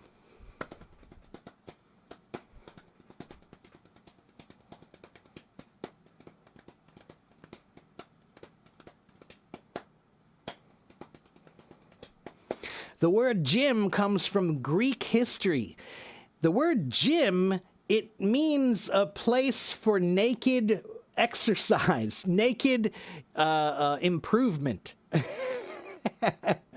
Because the Greeks believed that you should always exercise completely naked, with no clothing at all. It was all men, only men, and they would go to this one place where they would all exercise naked. And the reason why was because they believed that you should develop an appreciation for a proper body, right? So basically they wanted to make you jealous, right? They would make you go and stare at the guy who's so gorgeous looking. He's got perfect abs and perfect muscles, and now you're jealous, so now you're going to work out more too. Like, that's really what it was. They would make you jealous of the other people's bodies by showing them, right? But the word gymnasium, today a gymnasium is just a place where you go to work out, right? But what about the word gymnasium in Spanish? What does gymnasium mean in Spanish?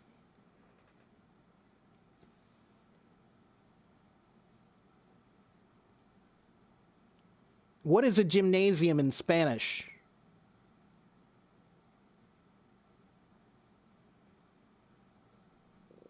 Anyone? But what do you do there? Yeah, it's a school. It's a school. And the reason why is because in Greek history, the gymnasium, first it was a place where they went to work out their bodies, but they also went to work out their mind.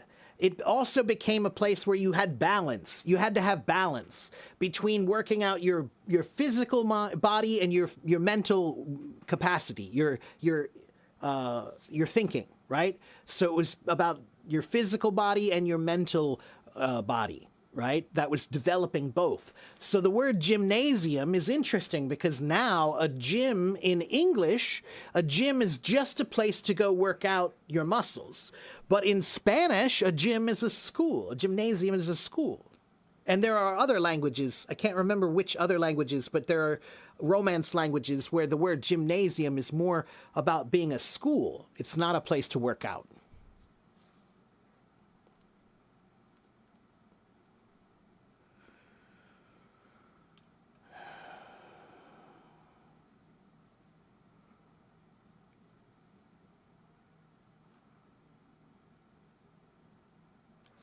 What about the word, let me think of a good one. What about the word Antarctic? Arctic and Antarctic. Arctic and Antarctic. Yeah, it's the ice, right? So the Arctic is up here and the Antarctic is down here, right? So what does that mean? What does Arctic mean? The word Arctic.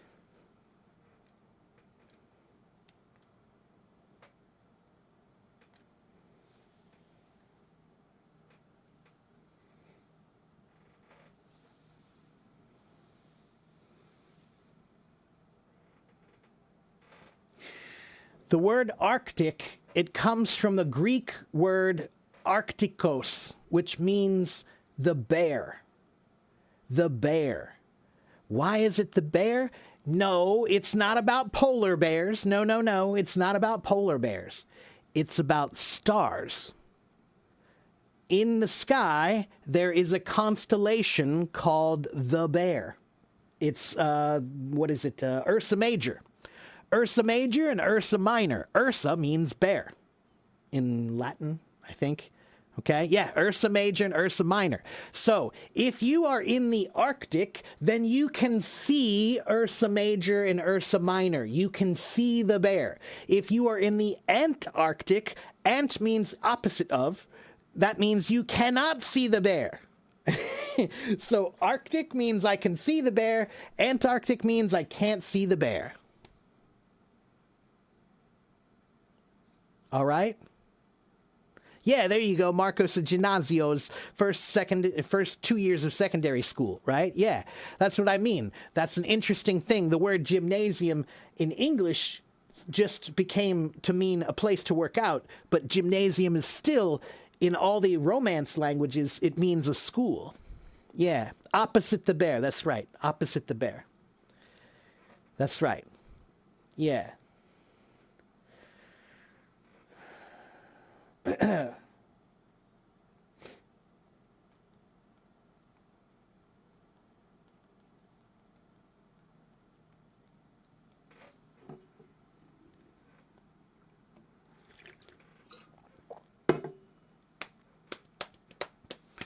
How many tenses are there? There are 12. Well, 12, practically 12. Let's just say that.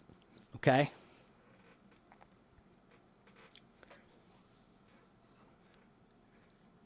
If you ask a linguist will say English only has 2 tenses. But if you ask anybody else, they'll say it's 12 or more. It could be even 16, depending on how you look at it.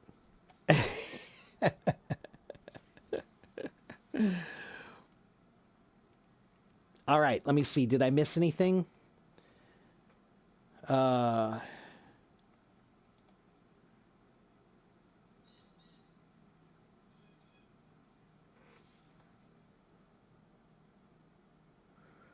For inspiring kids, try speaking at home as much as the parents can.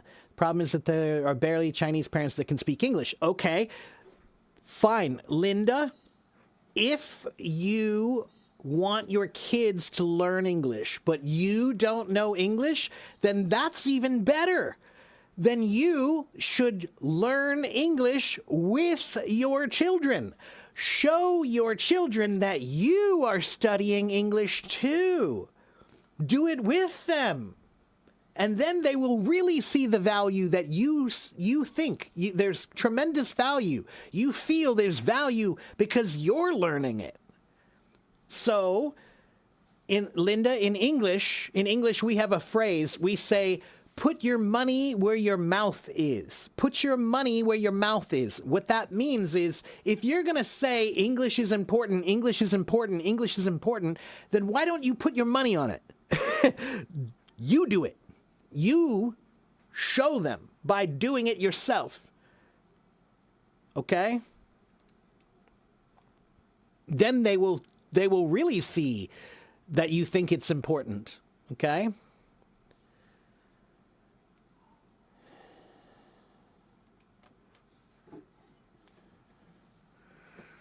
For many things that don't exist in China, we use phonetic transcription based on their pronunciation. Yeah, right. But that's not always true, Susu. Sometimes there are words that you do have a word for in Chinese, but you choose to use the English variation. Japanese has the same thing. In Japan, there are many people who are very upset about the young people because there are many young people in Japan who use the modern English word, but there is a Japanese word for that, but they don't know it. They're learning the new modern word that's an English word, but they don't know that there is a Japanese word that means the same thing, right? So sometimes they are called loan words. They're borrow words, right? Where, yeah, it's an idea that's not from this culture, so you borrow it from another one, right? But sometimes you do have a word for it, but popularity makes it less popular, right? Yeah. Okay, let me see.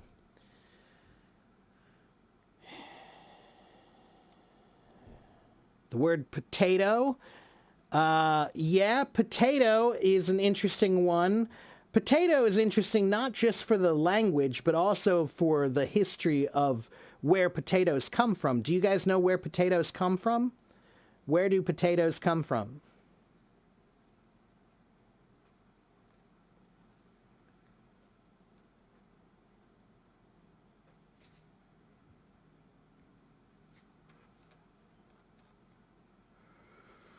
Potatoes come from South America. Potatoes come from South America. The white potatoes that we think of today, they mostly come from the Andes Mountains in Peru, okay? But then they also had sweet potatoes. Those also come from the West, right? So any potato that you eat now came from South America originally. Okay, like Chinese food, 四川的食物就是很辣的 right? 非常辣的食物. Sichuan food is very, very spicy, right? Where do the red chili peppers come from? Those little red chili peppers? 红辣椒. Where are those from? Those are from Mexico. Those are from Mexico. Moshigada. All right? And when you think of Italian food, when people think of Italian food, what's the first vegetable that they usually think of? Marco, maybe I'm wrong, but what's the vegetable? What's the most tomato, right? Tomato. And where do tomatoes come from? Mexico. Mexico. Again, Mexico. The word tomato comes from an old Nahuatl. Yeah, it's an old Aztec language called Nahuatl. And in that language, the word tomato, it means bursting fruit. The word chocolate comes from Mexico. The word tomato, the word avocado, those are all from Mexico, from the language that was there before Spanish. Okay, before Spanish, they had a bunch of languages. They had many, many languages there. But one of them was this Nahuatl language, and many of our words come from that. And many of our foods, that's where they come from, is all around the world. It's called the Columbian Exchange. When Columbus found America, he brought many foods from Europe to America, and many foods from America were brought back to Europe, and then they spread all over. So that's why if you learn history, you learn that we are connected in far more ways than you know, right? Tomatoes. That's when you see a pizza, you think about tomatoes, the tomato sauce, right? San Marzano tomatoes are the best tomatoes in the world, right? So food and music and language, those three things. If you learn about the history of food, you learn about the history of language, and you learn about the history of music, culture in general, but those three things, then you'll see that we are very connected in ways that you never thought about before. Okay?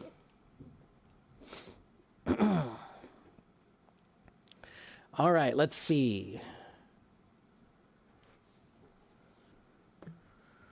You're going to teach your son the one rule of Teacher Mark's method. Okay, I hope it works too, Marco.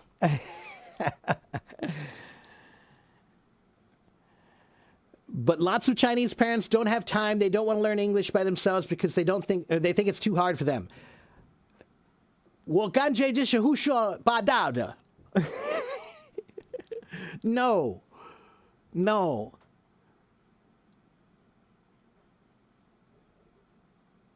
If you want your children to learn it, then you need to show them that it's important. You cannot just say it's important.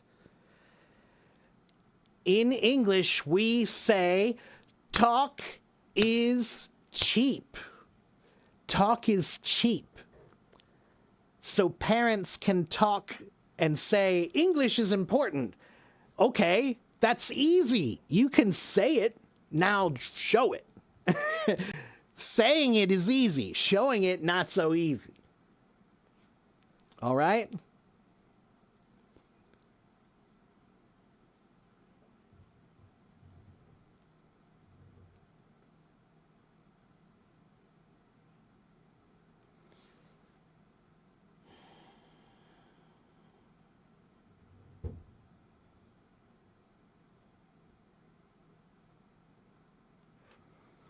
I don't like it when young people translate things by sheer sound, turning badge into baji. What do you think about it?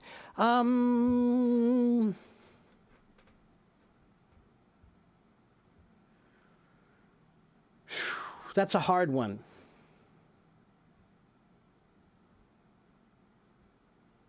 I think sometimes it's maybe normal. It's natural. It's part of language and linguistics to mimic sounds. That's when you're a child, you hear your parents say mama, papa, and then you repeat, and then you say it, right? So they're hearing the English words and they're repeating them, right? That's what they're doing, right? They're making it their own. So I can see why it creates problems for the tradition of language.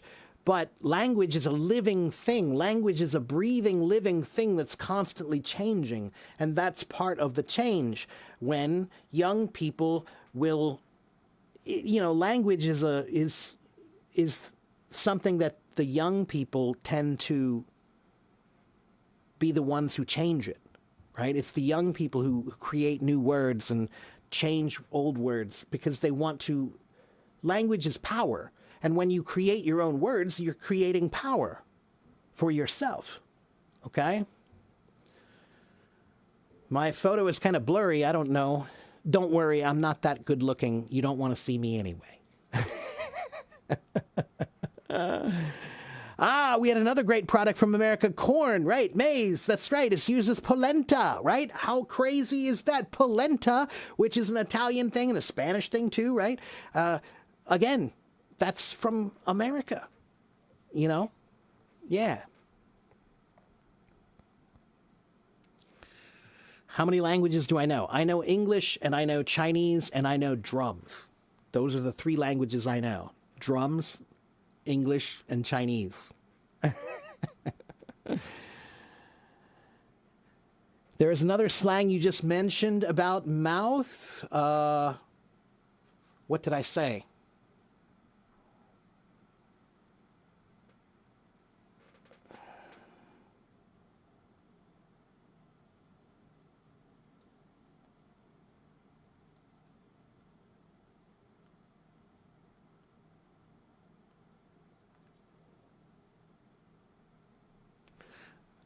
Oh, I'm sorry. Was my Chinese not good enough for you? It's 胡说八道，对不对？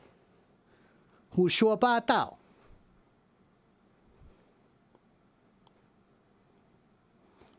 可是这里这是英文课，不是中文课。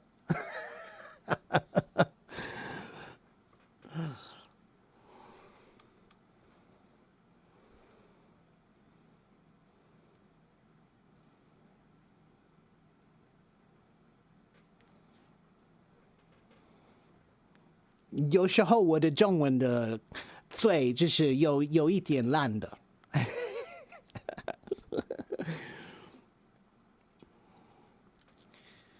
Oh, that's what you were trying to say. You wanted me to say 胡说八道.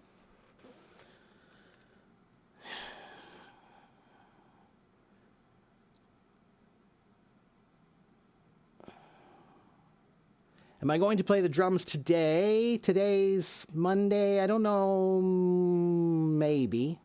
Maybe for a little bit. Oh, put your money where your mouth is.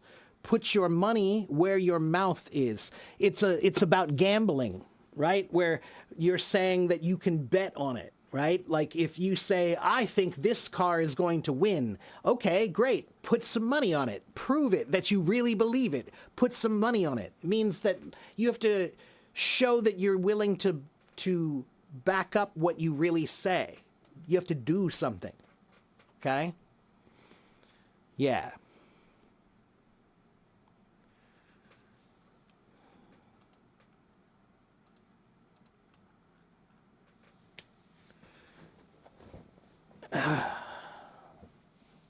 I fired up my fans with my drum fills. Yeah, I'm a drummer, actually. You know, that's my real... I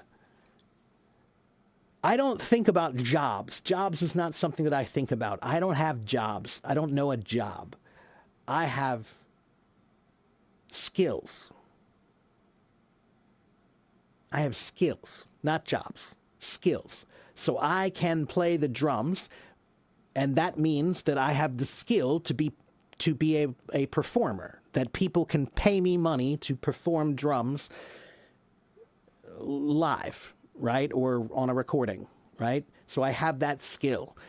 I have the skill of teaching. I love to teach, and I have that skill. So for me, when you have a skill, you have to maintain your skill by doing it. If you never do that thing, then you can't be great at it. So in my world, being great is not about how much money you make. Being great is just about being great. Do you know that thing well, or are you good at it? It's not about how much money you make or what, you know, how far up the ladder you are. You know?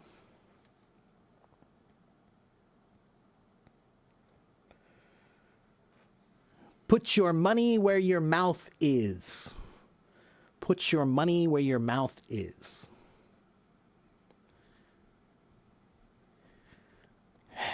I love to cook also.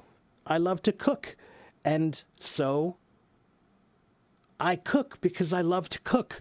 I don't cook because I want to make money. I cook because cooking is its own reward. Sometimes doing something well is its own reward. Okay?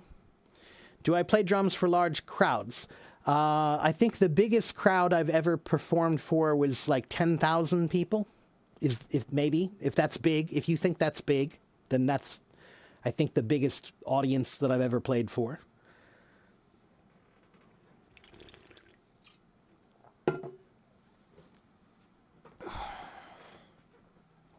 I did the Taichung Jazz Festival for 2 years.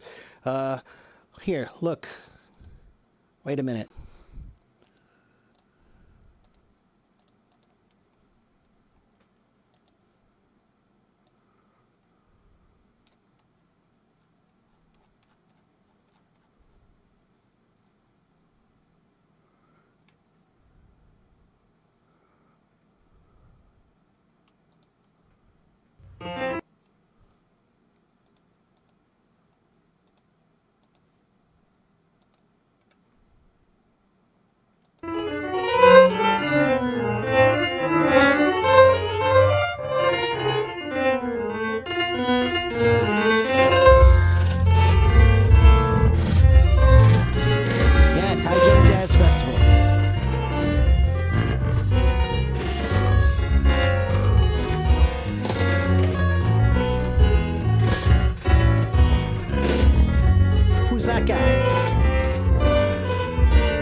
Chinese dumplings too much.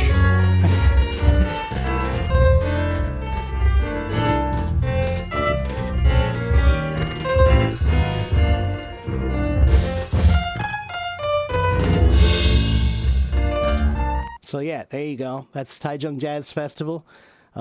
Here, I think it'll zoom out. So you can see, there you go, Taichung Jazz Festival.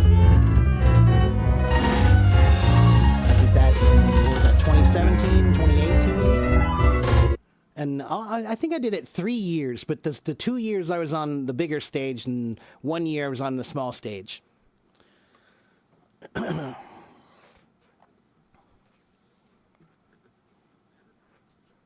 There are lots of videos on my channel of me playing. You can see a lot of teaching videos, but there are lots of music videos too.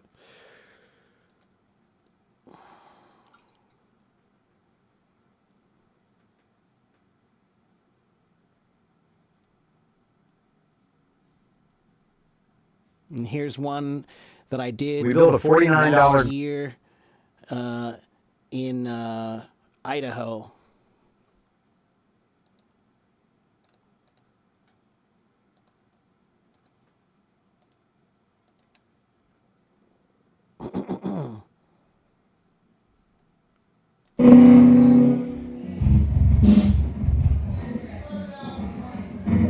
This is in, right here, Sun Valley, Idaho.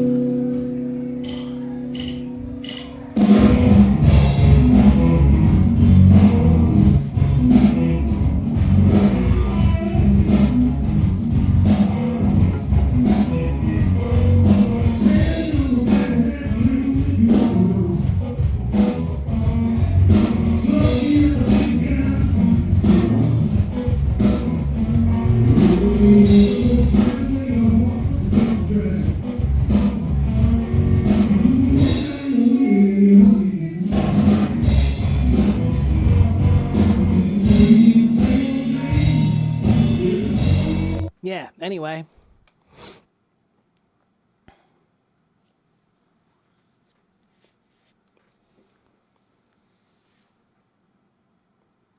What was that festival all about? It was a jazz festival. It was a jazz music festival. So it was all jazz music. This one, the one I just played, that was a blues. It was just a blues band. The guitar player that you were just listening to, the guy who was singing, he was actually my student. He was my drum student many, many, many years ago. He was my drum student, but he also plays guitar and sings.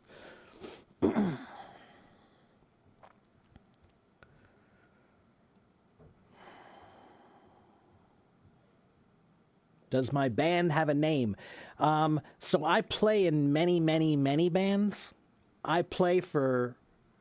So I have my own band. Yes, I do have one band that's kind of my band.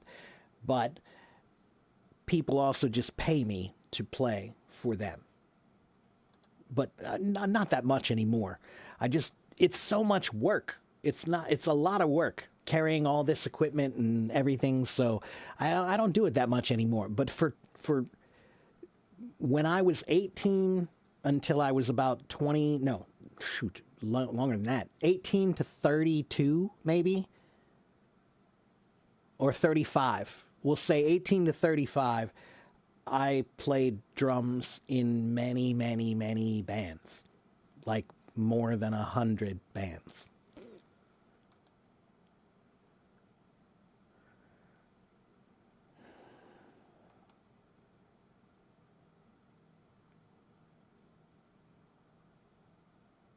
Yeah, Linda, that was me playing the drums. That was me.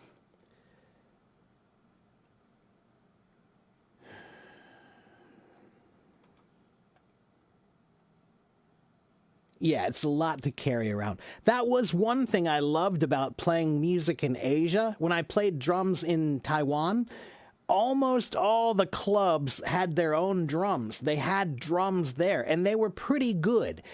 Like in America, sometimes you might go to a club that has their own drums, so you don't have to bring them. But many times those drums are terrible. They're garbage. So now you're playing on a really bad instrument. So it's not good. It's never fun. It's always a problem. But when I played in Taiwan, it was great because they had great equipment a lot. Yeah. So anyway, if you are new and you don't know what we're doing here, then you have to get this file, please. Okay?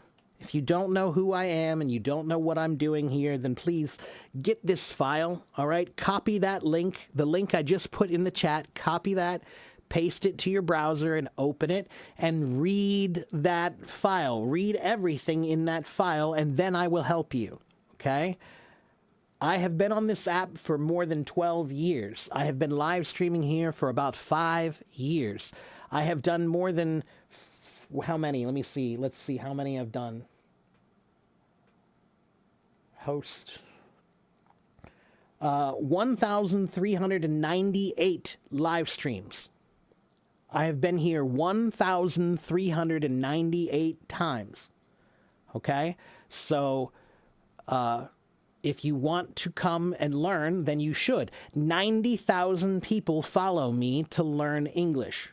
90,000 people follow me to learn English. So if you're serious, then you should come and listen and learn. Okay? Pay attention. All right? Is rock culture still alive in the U.S.? Yeah, no, it's still completely alive. Yeah, as a matter of fact, I think it's better now. In many, many ways, it's better now than ever. And the reason why is because most musicians today, we don't care about the big record labels anymore. We don't care about the big companies anymore.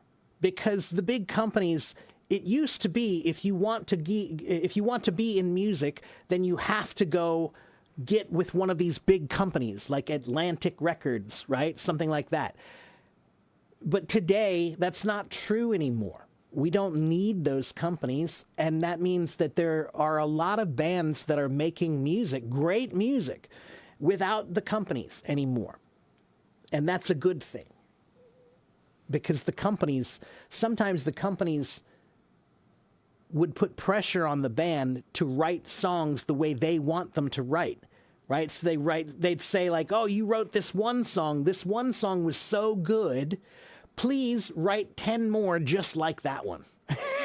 Just write 10 more songs exactly like this one so we can market them and make money, right? That's what the big companies sometimes would do. They would force the band or pressure the band to make songs that sound just like the other one that was successful. That's not real music, but now today, there's no pressure from those big companies, so the bands can make the music they really want to, So when my band makes music, we don't care. We make the music we want to make. We like it. We're not thinking about anybody else. We're making the music we feel we want to make. We don't care if you don't like it. That's okay. You don't have to like it. We don't want everybody to like it. We want just the people who like it. That's fine. That's enough. Just the people who like it. That's enough for us. Okay?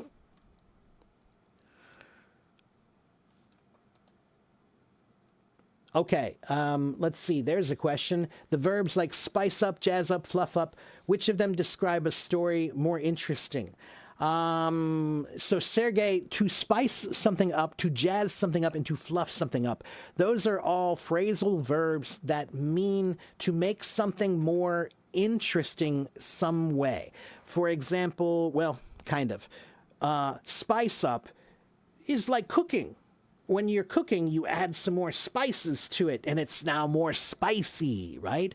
So when you spice up your language, you're adding something interesting to your language to make your language more spicy. You spice it up, okay? Or if you're playing music and you play some interesting things that, maybe the melody is, let me think, like if you're singing row, row, row your boat, row, row, row your boat gently down the stream, right? That's the melody.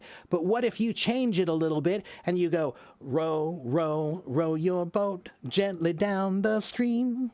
Now you have spiced it up or jazzed it up. It means changed it to make it a little bit more interesting in some way.